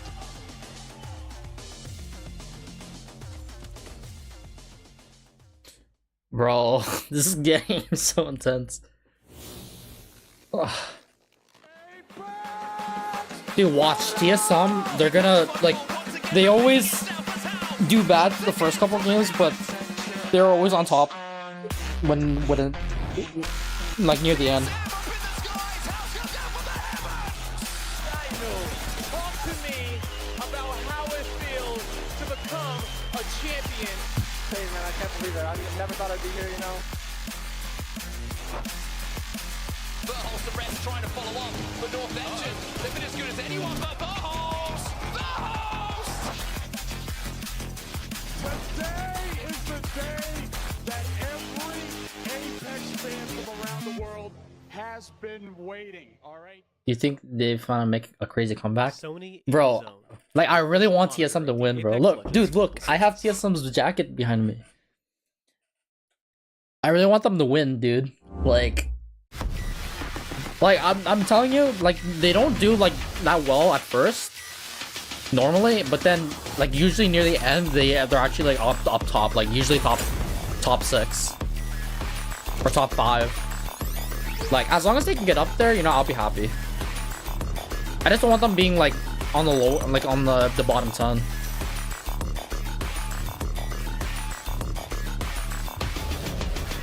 Oh, it's getting really crazy.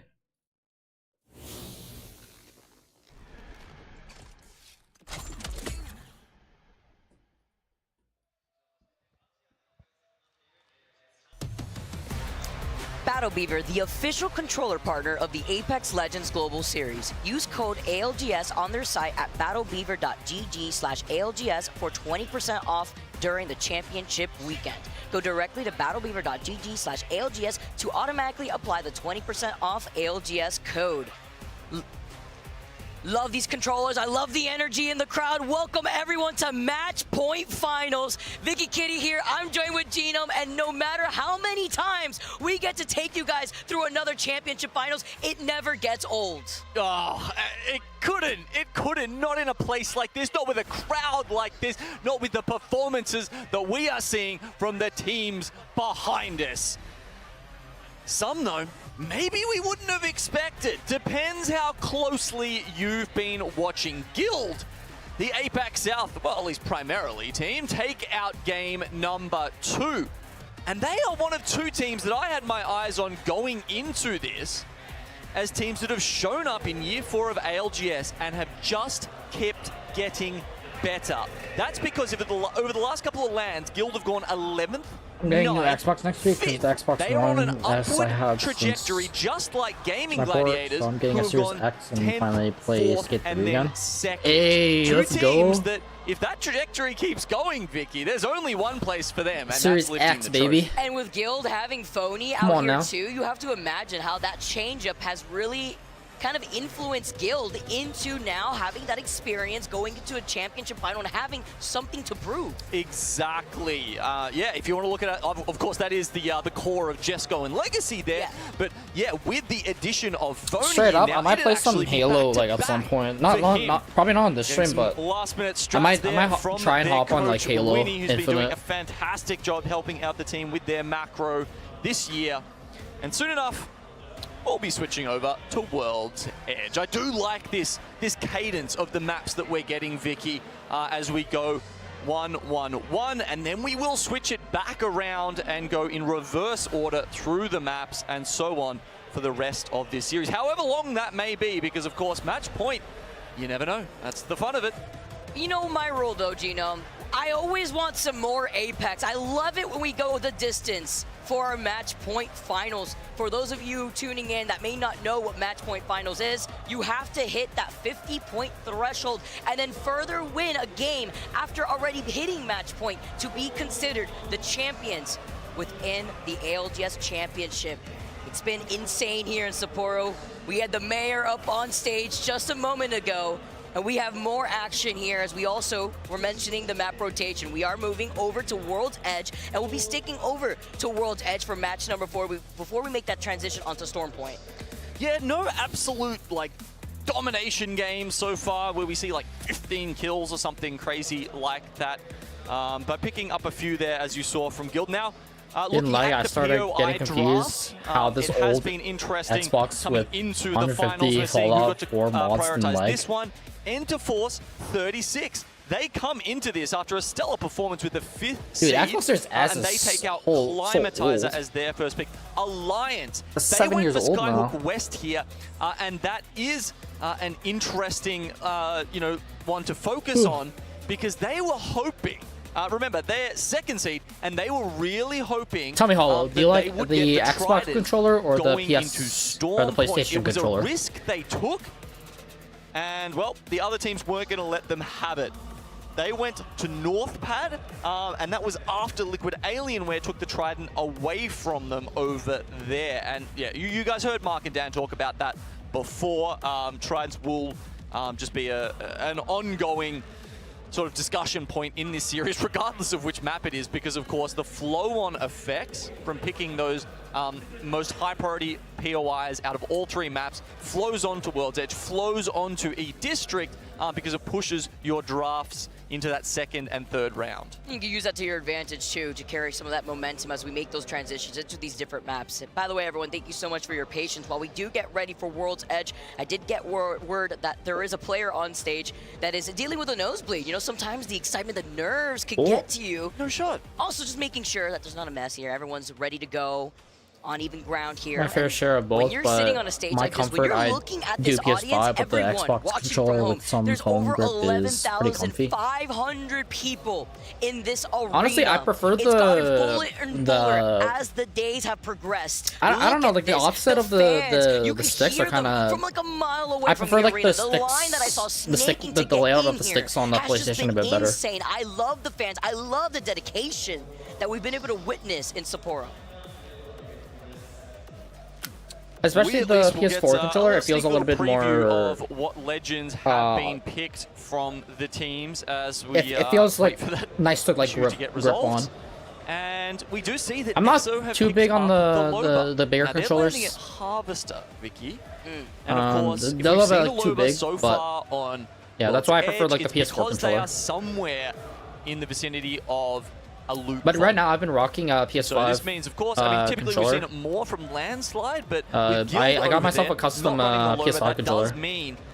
Because apparently the latency on the PS5 controller has like the aside from the Loba though, Genome, another legend we've been seeing a huge uptick on for today has been the Valkyrie. Yeah, it has that the I'm actually really surprised to see, least but also input at the lag. same time, with that level 3 purple So, perk, being able to scan those survey I've decided to beacons switch see to it where a and lot of try these and teams see. are trying to prioritize I don't think there's like a their big positioning in that difference, next zone. so It really helps allow these teams figure out where they want to find shouldn't really matter which controller you use. since So. they have basically the hacks to look at where everybody's already sitting in those buildings. Yeah, so we saw Fnatic pick that up on E-District. That was the first time they apparently one of the players has a Valkyrie in this nosebleed. entire I played PS5 tournament. since 2022, and I tried to use a PS4 controller last year, and I felt very weird as hell. Actually, quite different to how Valkyrie. I mean, used it's to weird be because you used. don't, If you've you're seen not like used to in it. times past, it But was like more after of when a you quick get rotational get used to it, tool. And that's then, when you know, yeah, once you get your you'll Scarlet feel Dye like, back, you are going to use it oh, towards maybe the end one of the controller game, is but a it was little bit more getting better there for me quickly. than the other. We're seeing it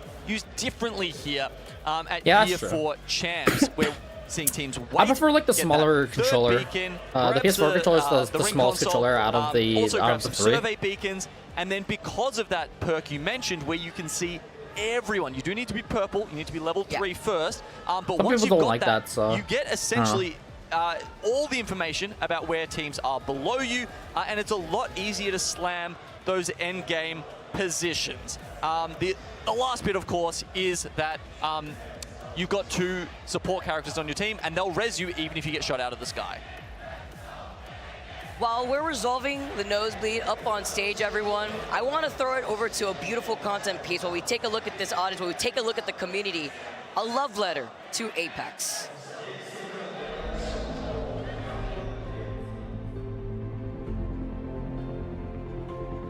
Someone has a medical issue right now. Apex is my community. It is the best and most competitive battle royale that exists. Apex といえばドーパミンブシャーみたいな。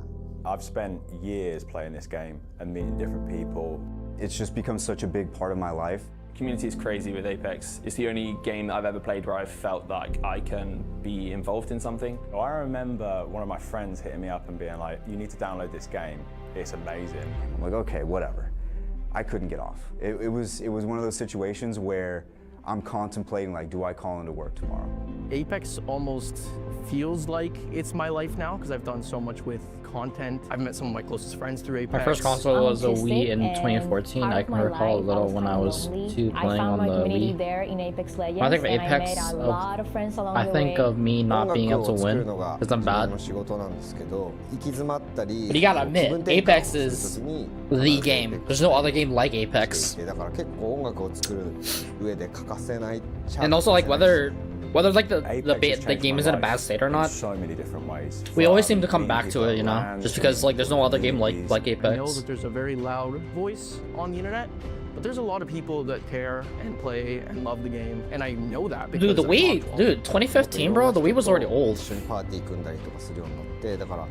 had the Wii when it came out because my mom was like really into that. She wanted like me and my siblings to like play games. She's always wanted like me and my siblings to like have fun together and stuff, so she would always get us like these like consoles. Like she got us like a retro like Power Games like console where it had like all like the old like Duck Hunt, everything's produced for a reason. Pac-Man, Nothing is just randomly added to the game because they wanted to. just games like that, or Donkey Kong as well. For us to play in. I did that when I was playing that when I was like 4 or 3 or something, or 2, or no, not 2, like 5 or something. I hope the developers And they got the Wii, and then yeah, we were really into the Wii, and then she got us an Xbox 360.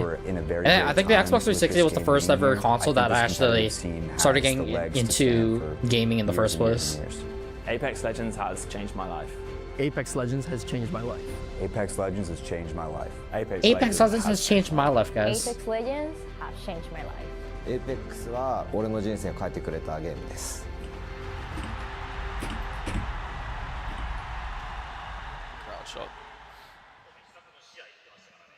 And Apex Legends has changed my life, has changed all of our lives. It's about the community, it's about the friends that you've made along the way as we gather together to get into game number 3. We're ready to go. Let's get started on World's Edge.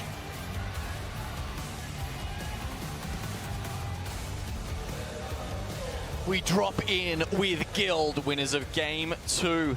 Just had a chat about their rise throughout Year 4 of ALGS. Losing their Everyone's saying IGL WoW has changed my NT life. to Shopify Rebellion, but replacing him with the last LAN winner. It was a straight swap for the two teams, but not one you would have expected. Part of the beauty of roster mania when it comes to that downtime. Happy to see Phony find his home. Happy to see him find that success. Already starting off amazing. Taking that dub, game number 2 on Stormpoint, and as you mentioned, Genome, earlier on, it hasn't been significantly dominating. It hasn't been those double-digit KP. As we see where the zone is going to be pulling, as our squads are going to be able to scan that circle beacon at their POI, and Aurora being over by Skyhook East. We to transcend over, gonna be able to split those buildings. Same thing could be said about Alliance, who actually have that ring console. There's something. Bro, no shot. Every single circle's on the top. No, it's very He's hard. It's on very northwest, risky for a bro. Skyhook East team to try and grab that information. Of course, starting over at Skyhook East is, you know, not your favorite place to be, but Aurora, they were first seed going into this, and at the very least, it was, yeah, that was a pick number 41 for them. Having a look at this zone, of course, seems quite likely to go into Skyhook, but I have seen a zone such as this go down towards the Hollow train making station. And we FPS also game did see a graphics, zone the new there Stalker 2 yesterday. game, So mechanics, COD, if we do BO6, have Omni movement some mixed of with those Apex teams, combat. Apex as mixed per with usual, COD, BO6 map, Apex hitting like that anyways, ring console leave and going erratic for that rating. third ring Next stream I'm scan, making Vicky, game, you know, game if we diff do get a crazy pull, genre. that's where you get the maximum value out of that strategy. As you can see, teams streaming through Landslide and using their ring console on the way to the northern ring. You can expect that with there being a ring console there, another ring console being by Lava Fisher for the squads that didn't take their time on their rotate from the southern POIs of World's Edge. And if it does end up pulling towards Skyhook, something that we've seen plenty of times in the history of ALGS, we know that this is a POI where a lot of these teams could coexist in these buildings. You could expect an end zone to have a lot of these squads left in the lobby to find some of these buildings, to find some space here in a very chaotic composition where we have double support cycling through that utility. As you mentioned already here with Team Falcons already on their move trying to get over to Skyhook West. All right, sounds like we've had one player DC from the lobby, so we will be getting them back in. In the meantime, let's just have a quick look at the highlights from Game 2. Of course, we went over to Storm Point for the first time in our match point finals, and Fnatic giving the crowd something to cheer about in Game 1. It was a little tougher for them in Game 2. I love the energy, though, from the crowd once you saw that first game kind of start things off for Fnatic. Missing out, by the way, on that Arc Star stick. I mean, yeah, we keep talking about tridents. They're so important, and that also makes teams taking tridents away from people also so important. So you will see teams continually. They'll try and work out what those paths are. They'll rat them, and they will wait their Arc Star in hand and say, hey, if we can't draft a trident, we'll just steal one away from you. Literally Grand Theft Apex out here. Can't trust nobody. Falcons too, with the way that they were able to try to take some of those fights over by that side by Mill, finding themselves in that next zone. Look at the cover that Guild were able to build up for themselves, but it was Guild in the end to take that second game.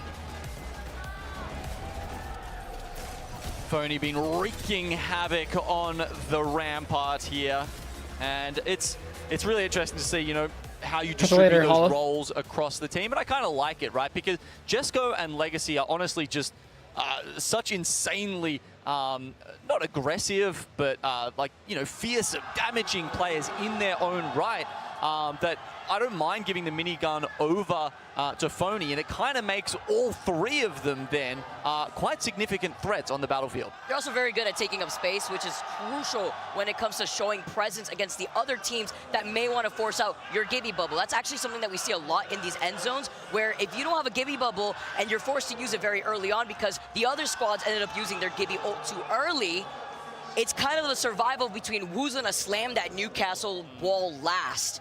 It's usually the squad that ends up taking up that space rather early. You have the energized wall to help you out if any of these teams try to bombard you with nades and you don't have your dome to protect you. Same thing with the mobile shield and why we've been seeing so many thermites as it explodes and it creates that space behind and pressure behind these enemy squads. Yeah, one of the other interesting things we saw when we were looking into those nade stats, as you said, you know, Thermite's more explosive than ever, was the switch from Arc Stars being more important to frags being more important over the last, say, 18 months in Apex. And I think part of that were some of the nerfs we saw to Arc Stars. I mean, over the years, I think they've reduced the damage, they've reduced the amount of time it takes once stuck to explode. They've made it more obvious to you and your team when you are stuck so that your team could try and get away from it. And yeah, so it's been interesting seeing how you know, the sort of grenade tier list has changed over the years. Still feels so good though once you get that stick, feeling yourself just a little bit to find an opening position to fully send it on a squad to ape them. Just take a quick pause and looking at the crowd. VKG having a huge turnout. No surprise, obviously, too, from Fnatic. The Fnatic fans going absolutely wild. EXO always showing up no matter what land, no matter where we go, here in the crowd to show their support. Yeah, pretty great start from VKG, huh? I mean, they pick out their 18th seed. They're starting at Overlook this time. They did get the ring console there. If it does end up being a Skyhook zone, priority matters less because there are so many buildings available to you. And that means that they hopefully can find their way in. Of course, VKG have been one of the teams pioneering this new form of Valkyrie. It hasn't always been, you know, that kind of pick, as we were mentioning before, but in this tournament here. We've seen them, really find some success. I think there was another World's Edge game yesterday where they hit the ditch in between Lava Siphon and the North Building, and were able to pick up quite a few placement points from it. I guess the other thing is that, because you can hit that second ring console and get in there a bit later, you are sometimes early on going up against teams with blues who've gone for the hard rotate versus you who have had some time to pick up extra Evo hards and then get in there on the purples or the reds. It's why it's so important to look at where these ring consoles are spawning within these POIs. Once we swap over to these maps, which teams will be able to have that advantage as we take a look at the journey from Guild and how they even got here to the finals. We highlighted them before. This is the team that took game number 2 on Stormpoint with 7 KP. You mentioned Genome being able to have the integration of Phony after winning when he was part of Space Station on our previous LAN for Split 2 in Germany. Now looking at a different spot, a completely different look, and the way that they've been able to try to cycle through the way they want to approach comms as well. Yeah, I mean, Guild have managed to pick up some wins on World's Edge so far. It's only the one, and they've got one on E-District as well. But honestly, at this point, it's actually less about the wins, and it's more about getting to that 50 points first, right? You can worry about grabbing that dub and lifting the trophy a little later. Oh my gosh. And look, honestly, 2 games in, it's been, I want to say, like one of the more even, one of the slowest starts to a series. And that, of course, does lend itself to being a longer match point series overall. We haven't seen anyone really take over both games and jump that far ahead of the pack. I ain't complaining. Again, I'm always in it for the long run when it comes to our match point finals. And when we highlight Guild, this is a team that ended in that winner's top bracket in 3rd place. Really showing up, but right behind Enter Force 36. We saw what Aurora did too in that lobby. It was actually insane, like what, 96 or so points? It was solid. I actually went through and had a look at winners brackets over previous LANs, and it wasn't the best, but it was an above average performance in terms of points per game. I think it was something like over 11 points per game on average for Aurora. The best to ever do it in that situation was actually Fnatic, who hitting like a 14 plus in the winners bracket at one point. And obviously it was a slightly different route for them into this one, but because of their great group stage performance, and the same kind of goes for Falcons, right? Where they picked up Falcons 11th and Fnatic the 13th seed coming in. And it almost meant for those teams, it didn't matter too much where they ended up in that top 10 in the elimination round 2. They just needed to get through because they already had that big piggy bank of points that they smashed the other teams with in the group stage. It's one of the good changes I think we've had in the rule sets this year with the introduction of the POI draft was, group stage now matters because those points do go towards your POI drafting for the rest of the LAN. What do they have in their... changes we've seen within the Is that tissues or something? What is that? Hand warmers? Between the POI drafts, I think those are hand our warmers. teams choose where they want to go here too.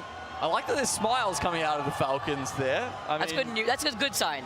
It is, because we all know they, it can be a bad game into the crash out, or it can be a dominating game into domination of the lobby. Say crash out. I was going to say.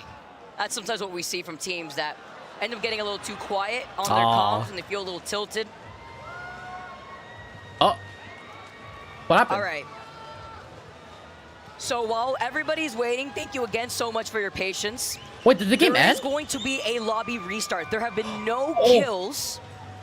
So once we get that done and settled, we're going to be able to reload into our next game. They restarted the game. Why don't we take a look at the upcoming season 24 to see what's in store for us?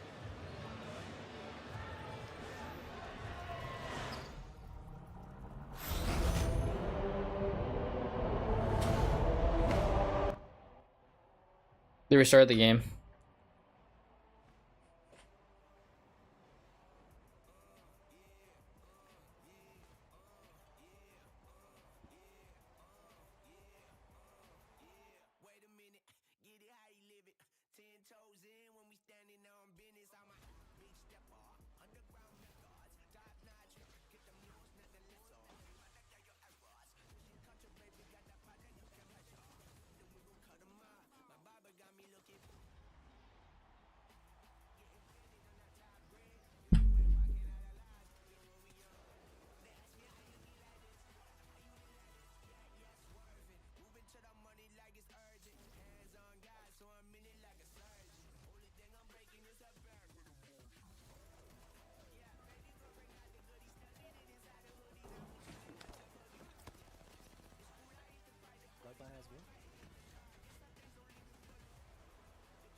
Getting goosebumps. That video really showcases what Apex Legends is all about.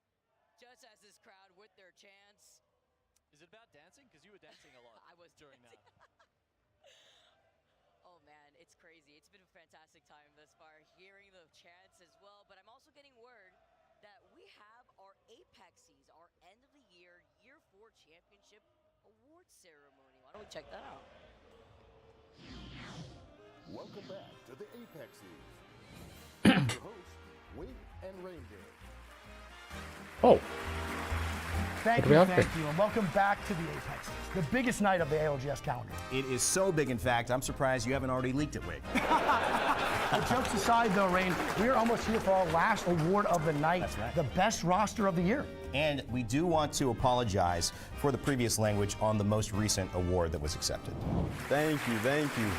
But what are you clapping about? I won an award and you're clapping? Are you uncomfortable? Get comfortable being uncomfortable. Yeah, sponsor's not going to be happy about that one, unfortunately. When's TSM playing? It's literally an award show. They're sitting right there. They're not going to be playing. Get the gameplay. Really? All right, Mr. Nice Guy, seriously? Just breathe. At my award show, can you believe this guy? Okay. In the ALGS, winning is everything. Here are the nominees for the best celebration of the year. Your nominees for best celebration are Jen Burton, Furia, Imperial Power. And the winner is Jen Burton. Hell yeah! Oh, that was a tough watch. We should just keep it moving. Your nominees for cleanest comms are Monsoon's Kissy. Honestly, give me Kissy. Nesky. It's a body! It's a body! Triple verdict! Triple verdict! Zero. Sykes! And the winner for cleanest comms is Zero.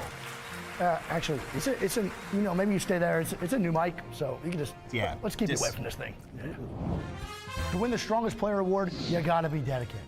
You gotta be motivated, and most importantly, Rain, you gotta be strong, baby. That's why there's only one player in this room who could have won this award. The winner is F. John. Yeah! Mic check. What a night it's been, Rain. But it's time to slow down, switch gears, and pay respect to those who we've lost. My hopeless, 'cause I don't see you right now when my home Digiday. Sniped out. Oh, respect. Pay respects to him. Last week's big? Yeah, of course. The moment we've all been waiting for. Just some of the most random stuff that just like is coveting. Best roster of the year. Just coming out of nowhere. The reason we're all here tonight to celebrate the team that stuck through thick and thin, defied all odds. And the winner of this Apexy will be Split 2 winners SSG. So they broke up. Yeah, I think you're right. They did. Yeah, they broke up. All right. So, sorry. Wait, where's Koifel and Zainu? And Waltzy for Moist. They're the winners. Yeah, they also broke up. They did. It's okay. Yeah, they did break. It's coming. It's coming. Yeah, FaZe? Yeah, they broke up too. Oh, that's 3 now. No, I think I could work with this. TSM, come on. 2 handsome, talented, dedicated, motivated, single individuals that have put their life on the line for Apex Legends.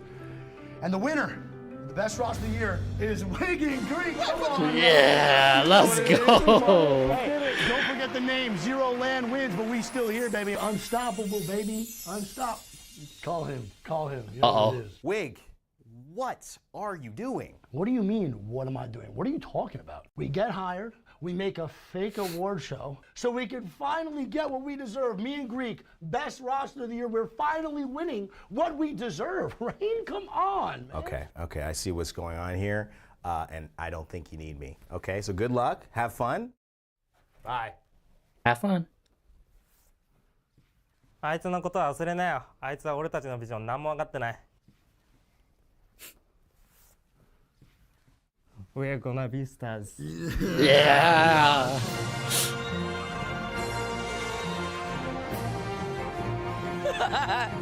These keep getting better and better. Shout out to FGem, by the way, my MVP.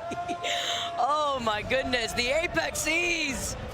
I'm kind of hoping whoever wins, FGem just kind of like runs on stage, pushes him out of the way, grabs the MVP trophy. And then has to flex real quick at the same time while holding the trophy. All right. Well, we have the fans literally pressing against the wall right in front of us, by the way. I'm getting word that finally we are getting into the game. We are loading up into World's Edge.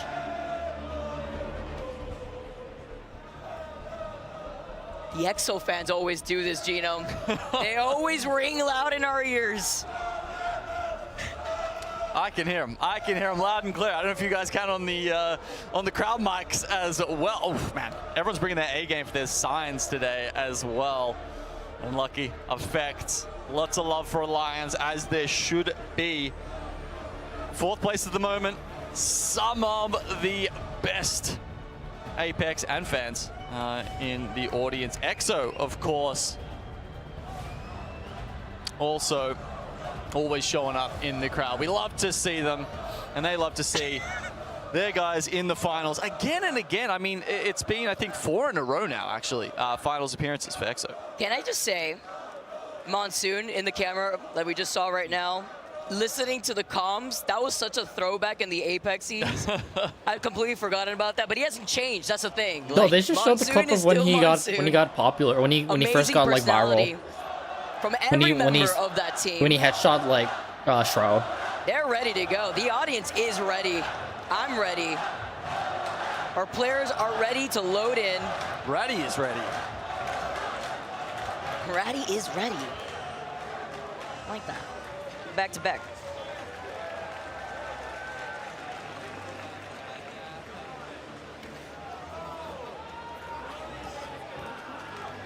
One of the fun things, of course, about having a lobby reset, Vicky, is we're going to get a different zone. That is true, actually. And I mean, we're going to talk about it. I mean, how is that going to affect the players' mentals as well, right? Like, I mean, you get delivered, you know, a skyhook zone, and then all of a sudden you got to go to the other side of the map. Who knows? It's been it was a great couple of days to start with for Fnatic, and then they did it hard getting through the Elim brackets. But look, now they're here in the finals. They've had 17 points to their name already. And honestly, they've come up with a lot of very hype moments for the crowd. And every time we see them in a 3v3 and they pop off, the stadium almost pops its roof off. It's literally like an eruption. You know it's Fnatic. Like if you take a quick break to go to the bathroom for whatever reason, and then the floor just starts shaking, just best believe it's because Fnatic is on the screen popping off. That's what I heard for game number 1 when they came in 2nd place. Getting what, like 8 KP to their name. Great start here for Fnatic. They were also the first team to take a dub to start off our championship weekend. Seeing some of the highlights that really showcase their moments. Also, one of the only other squads aside from Aurora that have been trying to get this Mirage to work. It's been interesting to see how some of these teams have been able to shoe in that Mirage after the changes we saw going into the season. It's interesting because we, you know, were theory crafting it as a very strong end game legend. But I think from the stats I saw, Fnatic were actually doing better in the end games with the Rampart. Either way, it is fun to see them bring it out. You've been doing an awesome job at finding their way through the backs of zones, playing pretty late on the rotate there, and sitting at thermal station here on World's Edge. We can expect something similar from Yuka and co.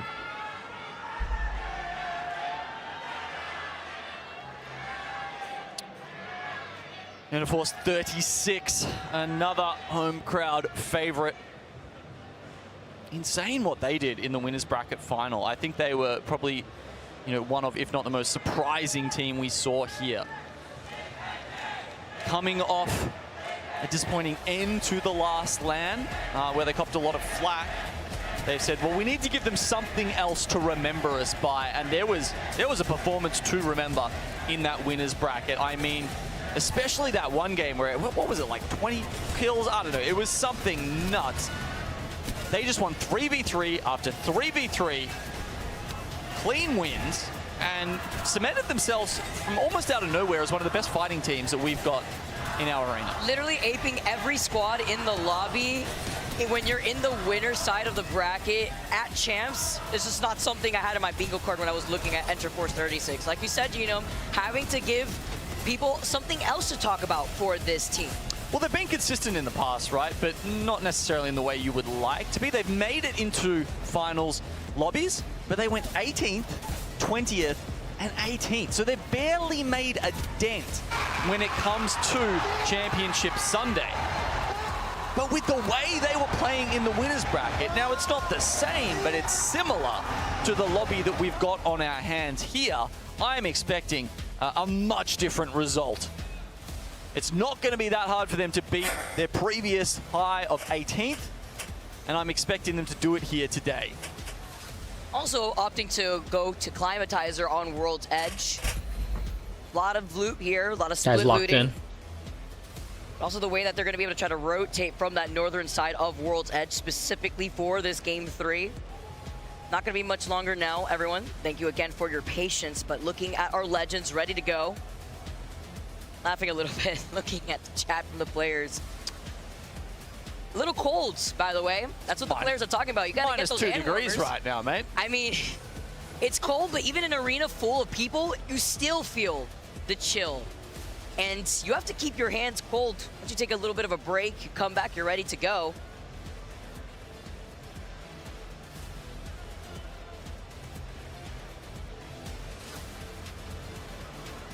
I mean, I'm certainly looking forward to the Snow Festival coming up in Sapporo.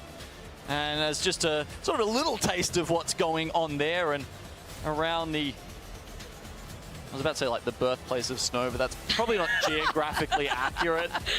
I don't think I've got the data to make that assumption. But here is some of the cool ice sculptures that we've got just outside the arena. Nice little time lapse here. If you are in and around the stadium, yeah, that's pretty cool. You can go out and check those. That is so cool.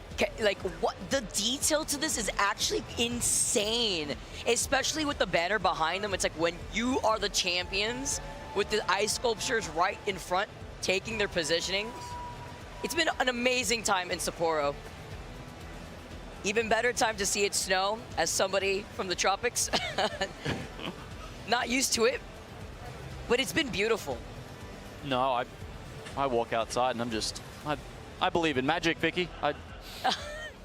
In an instant, never seen something so beautiful in my whole life. The white blanket of snow covering the grounds. That light crunch when you step across it. It just makes me feel like it's Christmas all over again. Ah, well, see here. Here we can give you some Southern Hemisphere info, Vicky. We have hot Christmases in Australia. Don't know if you realize that, but... You know, that makes sense, but I kind of understand too, because Oh, also we're where I'm from also gets pretty warm up there for our Christmas, as we can take a look at the mascot, Dalakun. Mascot for the arena, by the way.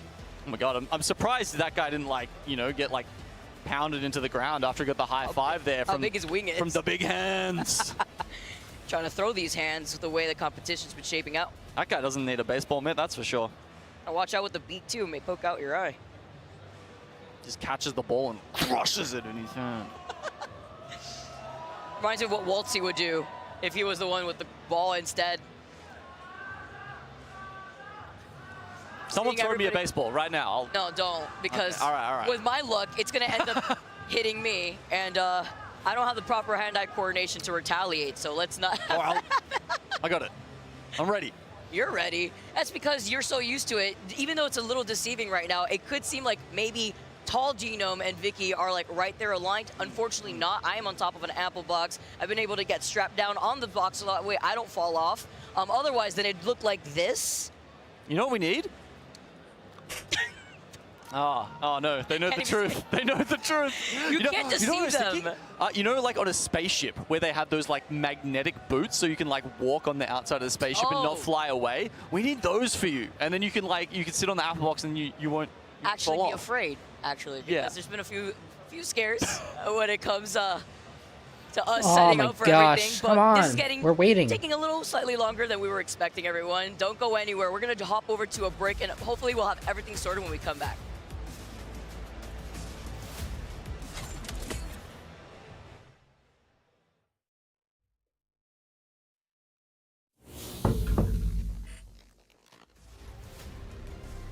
Damn. I was gonna have to wait.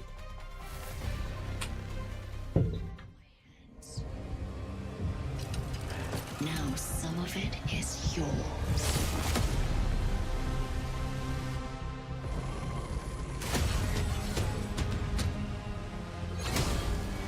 It's time.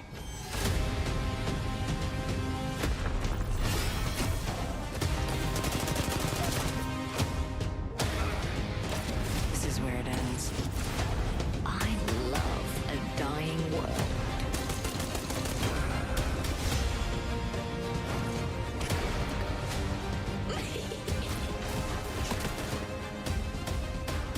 Everyone deserves a chance to rise.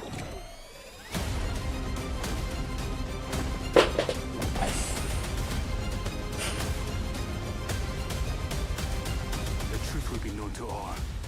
Bigger the sword, greater the ruin.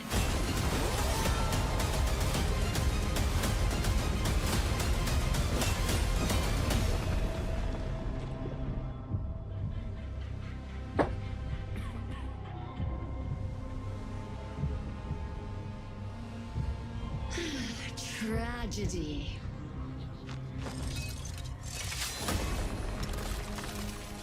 It brings out the real character.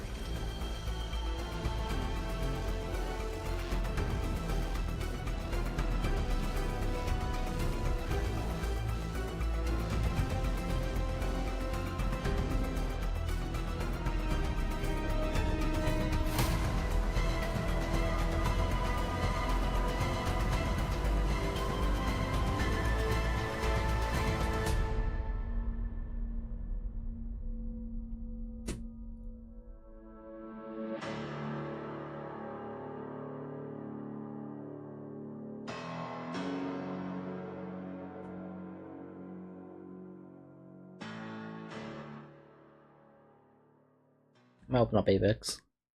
Sony InZone, the official monitor of the Apex Legends Global Series.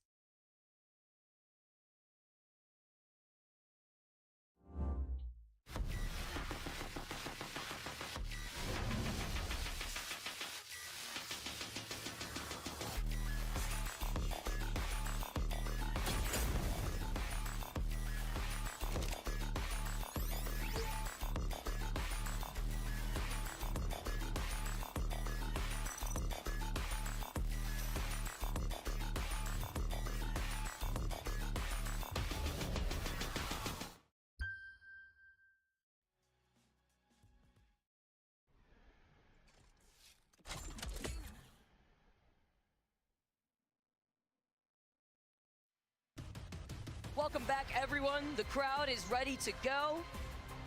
And what I love to see that's been integrated into this lovely few days of champs has been the cool stats that we've been provided, thanks to Hugo. Shout out to Hugo, working extra hard in the back. Big fan of Hugo. It's been plugging away at Apex status for quite some time. Just started off as a way to say, are the Apex servers down? And then evolved into so much more, and now becoming an integral part of the back end that shows us all these wonderful stats and helps us keep on track of who's performing. And it looks like Phony is so far this tournament. Of course, Guild threw scot-free into the winner's bracket. Obviously, partly in give some of that credit to Phony there. Legacy, yeah, look, Guild, that was one of the stats that stood out to me was them as a team. But yeah, incredible to see that Legacy is trading with that much efficiency. 14k more damage he has dealt out than he has taken. That's what the damage differential is there. That's also insane that Phony is IGLing and also has currently the most kills. I was going to say, it really highlights too how aggressive that he could play while also allowing his team by giving them guidance and direction on where they need to take up space, how to position, but also with the way that we've been seeing this weapon meta shape up, Gino, with the amount of G7s that I hear now in my sleep, the built-in perk that's attached to that G7, that per damage, you get that ult charge back. Not too surprised to see a lot of that poking damage being put on. Okay, moving now into complexity. Monsoon has the most damage. Mr. Charge Rifle himself. Yep. Almost 38k. I don't know. Is he trying to say he really needs to go to the bathroom?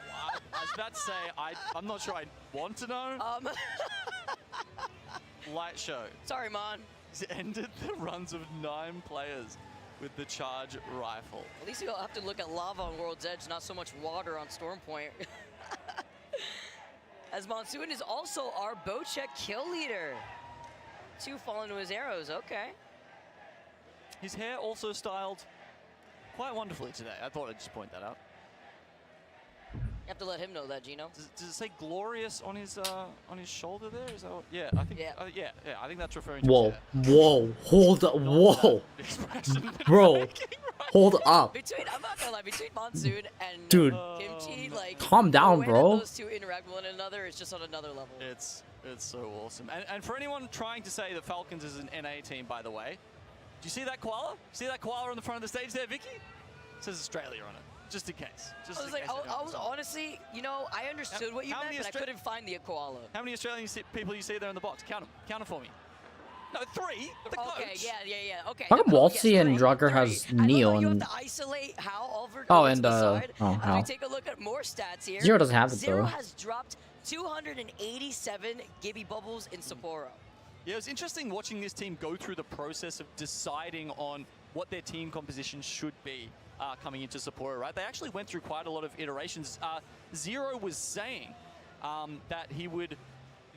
I guess this was before Rampart came into it, and they were saying, you know, it's easier to tell someone else what to do with Gibby, but unfortunately, the margin of error and the speed with which you really need to lay down those Gibby bubbles, you need to have like complete trust in the other person.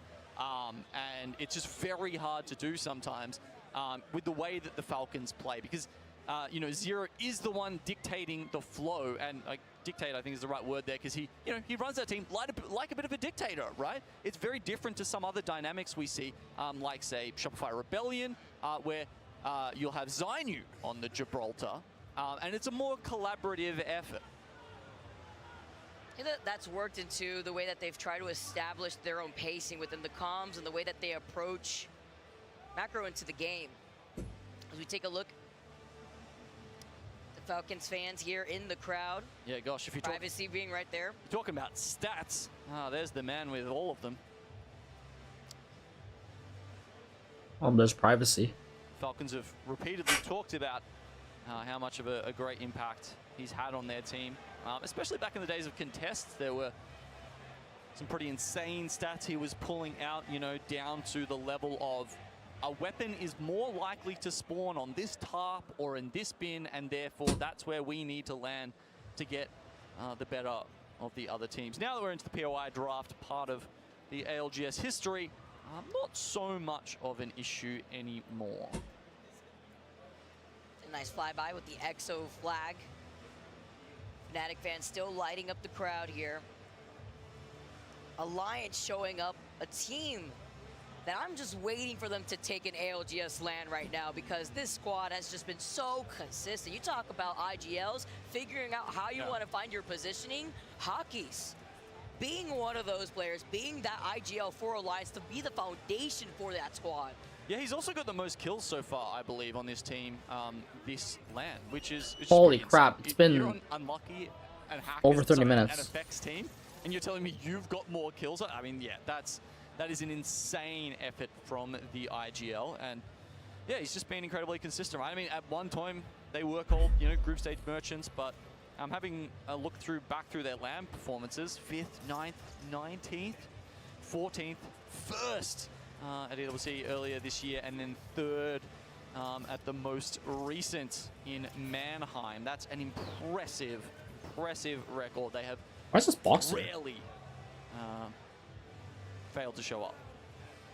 It's just a matter of time. That's why I was saying, you know, waiting to see what this squad could do. But in a lobby like this, in a meta like this, it's been so unpredictable. Honestly, Gino, this has been the first time that I've been able to sit up here for a championship final where it is not a clear determining factor to see which of these teams could take it. I was stuck on like 3-4 different squads. It's just so stacked to see which of these teams could be the one clutching it out. I love that sleeve. Kimchi's rocking there.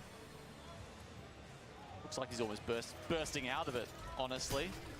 I wonder if he had to order like a specially, you know, large size, or there's a point where you just like burst it one day because you're just like too swole. It's a good thing Waltzy plays on controller. To make like a do you reckon they rate them for that? Like, you know, the amount of grip that Waltzy is able to exert on the controller. Like, is there anyone who's actually in these factories who is, you know, are they able to test with that man's strength? I doubt it. I doubt it. Withstand the pressure. Maybe. Especially when you're dipping dodging around, like you getting shot at from a distance where sometimes you just have to grip the controller to just fully be locked in. Maybe that's his career after being a pro player.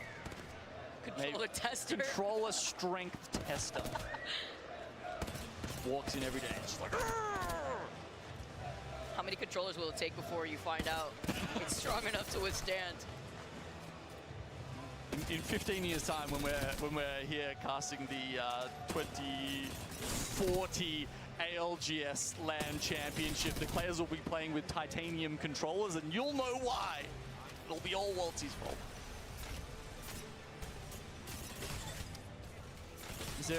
Are there any other players you'd like to speculate on their careers after ALGS, Vicky? F-Chan and how much he can start flexing. Okay. Maybe the trophies, or he'll be the sleeve model. He'll be the guy who models the sleeves with those biceps. All right, everybody. This is no joke. I won't beat you this time. We're back. The crowd is excited as we get ready for game number 3. Oh my god. Who will be the champions of the year 4 ALGS? Finally getting our sneak peek of World's Edge. Thank you for your patience. I've been waiting for this moment.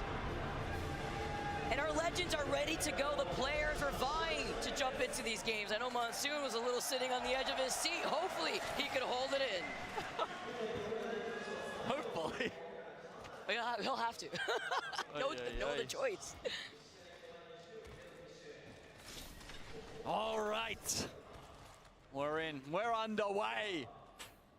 Exo Clan. Ooh, interesting. Remember Finally. Oh my gosh. That was a long time. Potentially looting the tunnel. They're not going to be doing that. Oh my god, the storm, the circle moved. They're just using it Complete opposite. It went from north to south. Perhaps there's an option if it's a more northern zone. Maybe they save it. Maybe they use the second black market on the way, rotating through the landslide tunnel. Guess there's some potential for that. But remember, the original zone was going most likely Skyhook. Of course, full lobby reset. That means the zone resets. And we pop another one out. This time, it'll be going south towards Harvester, maybe even Thermal Station. We have seen some endings around the train station down near Thermal Station. I'm sure you're all familiar with it, having played Winter Express recently. Actually, no. Does that go to the Thermal Station? It's more up the northern side of the map, isn't it? I was going to say, it's always by a fragment. Old Cap. Back at home. When I get to enjoy that limited time event, which gets me excited. As Envy getting shot out from a distance, though, making their way through Epi. I believe it's Shopify Rebellion who are taking shots at them. And as we had mentioned, do you know that they have white shields? That had chosen their POI over by Climatizer. They'll have access to a ring console. They will hear those shots, but neither team are trying to fully engage. Shopify are going to be able to take this jump tower and start planning out their pathing, seeing where they want to try to take these fights. Because if they do want to go over to the north side, where we saw Enter Force 36, there is a ring console over there by Climatizer. Yeah, I mean, they would have scanned this at Survey Camp, but there is an Evo Harvester to the north of Climatizer, so I think that's where Shopify Rebellion are going to go. Oh, Virtus Pro lose one to TSM early on, and that's a shame, because Virtus Pro could have been holding on to the southern side of this ring firmly. That was a TSM who land over by launch site, who have a ring console, and we're now able to not only rotate to the edge of that next zone, but also get that KP off of Virtus Pro. See what VP could do. Fighting has not stopped here now, over by Guild. Guild lobby leaders in trouble early on. So many teams finding a lot of action in this congestion to the southwest of Harvester. Wait, but what? Sweet gets the better of Zero. As we said, Oh my god, Sweet just came out of nowhere. This isn't a straight up fight. Yeah, so many squads in this congestion spot. And in the distance, complexity around here too, so they might leave Zero. After being able to get that res, and yes, like you mentioned, no bubble Oh gear. my god, Sheila's also Zero's fighting for his life right now. Forces out LG to use their bubble gear, dropping down from the high ground. They were able to get the knock though on Zero again. Yeah, they're taking huge damage. As I think they dropped. Zero, without the bubble, could not save himself from that. Luckily, Hal's still up, and they do get back in. The support perk making these, well, passive, I suppose, making these resets so much more possible than they used to be. Forcing out the bubble again from Zero. And he's so split. Yeah, and because of that bombardment kind of cutting them off, but at least they were able to back away. But you saw that pressure, you saw the aggression from LG over by that no-name house as Fnatic eat out these names over to TSM, who have found themselves up on the second floor. They're trying to engage on this fight. Huge nade, getting that crack. Send another one. The nade gets in there just before they get the amped cover up, and that means they do get the crack. You can see Burhals with only a skerrick of health left. And utilizing the Newcastle wall right through the dome here too. They're trapped. TSM stuck in a corner. Burhals one shot here. He's able to pop the bat. They wait. Hopefully this thermite gets on top of TSM. If they move, they will boom. Oh my gosh. But the Sheila from Burhals gets the knock, and Fnatic also Oh my gosh. No way. Oh my gosh. Patient, but not patient enough. Meanwhile, Shopify Rebellion, remember they were going for that Evo Harvester up north. Now in a 1v2. Oh my gosh. Zainu clutches up. And the pop-up from Zainu. Oh my god, Zainu's feeling it. What I like to see. They clutch it out. Bro, they take care no of Aurora. way. And now they're going to be able to get the rest. TSM. On MT. Bro. Did he hit 2-in-1 shots? So glad they won that fight, bro. I mean, the Mastiff spread is quite horizontal. If both of them peek him at the same time there, I think that's the only way he could have won it. Back to back off of that bullet spread. And then we know that they had that beacon right there too, Bro. so they'll be able to get their third right back in. Enter Force 36. Teams are dropping. Teams are literally dropping right now. The ring console over by Survey Camp, now making their way towards Grandma's house. Fury, a team that will be taking their time to also rotate from Skyhook. They also wanted to get that ring console over there, so they'll have that information as they also be going through that tunnel side of Skyhook. Okay, next zone now coming up.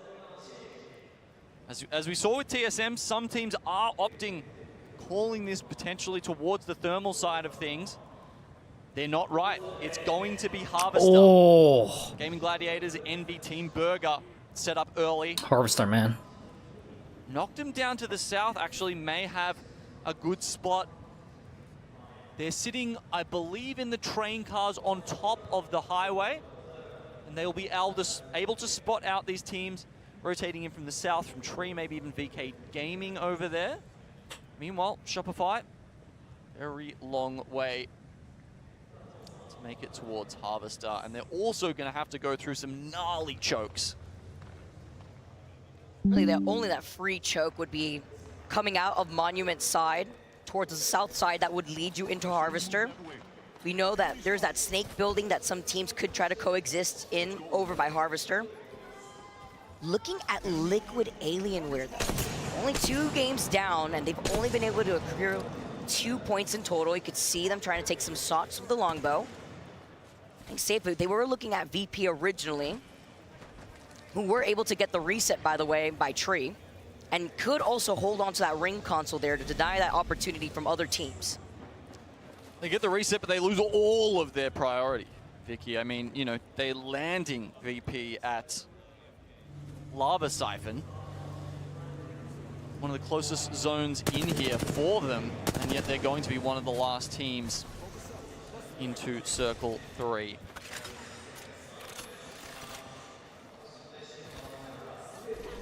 Here you're one of the teams running that Valkyrie. Sticking to this too pretty consistently. They've been rocking it for a little while. Yeah. You know, as we said, teams like Fnatic trying it out for the first time here today. But Furia have got their reps in on it. Confident with the fact that they have a survey beacon right there, right next to staging, while overlooking the teams that may be crossing their path on their rotate. They noted already how many squads were closer to those tracks by staging. We had seen LG in that building originally too. Saw that initial fight with Falcons and Guild.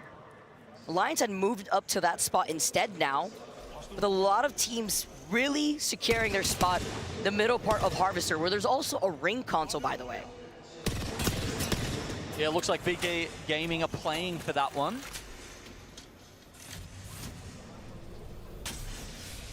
They might be just, if they haven't hit this survey beacon already, they'll grab that and then take the Skyward Dive in. It looks like Go Next may have had a similar plan, but Jiran is not going to be able to do that with VK Gaming. Trying to scare them away. You can see, though, it's a 2v3 firefight right now. Because they didn't have that ring console, because they're running the Valkyrie, they get to scan that survey beacon instead to see where everybody is on the map. VKG were able to successfully hold off Go Next, forcing them to go through that bunker tunnel on the outskirts of Lava Siphon. And once they pop out, though, they'll be in that next zone, maybe trying to see if they can try to take a different angle onto VKG. Well, Shopify Rebellion, this is that snake building that I had mentioned before. There was no other team on the northeastern side of Harvester, so they actually get to walk in this for free. That's crazy. I mean, yeah, I said how hard this rotate was going to be, and it's like a walk in the park for Shopify. Not only that, I think they're actually going to be able to walk in there's Team and Falcons, bubble the TSM, ring Exoclan, console. Guild, Complexity. They're about to get a next zone scan. This is insane. They'll be able to TSM's switch going around. over to the Snake. It looks like Gaming Gladiators. Oh, actually, I don't know. They're kind of playing up the top. Depending what Shopify read here as they move forward, they might be able to play the position underneath. They might be able to play the position on top of that wing of Harvester, but it does look like they're going into the Snake. I like this. I think this is the safe play. Yeah, if you want to rotate up on the top of the high ground by that hilltop once you exit out of that vault tunnel, that's crazy. Very early on could sometimes be a little scary because you're going to be in the line of sight of a lot of squads. If it pulls away from you, it's just going to be easy pickings. You see teams now taking to the skies as Alliance are on top.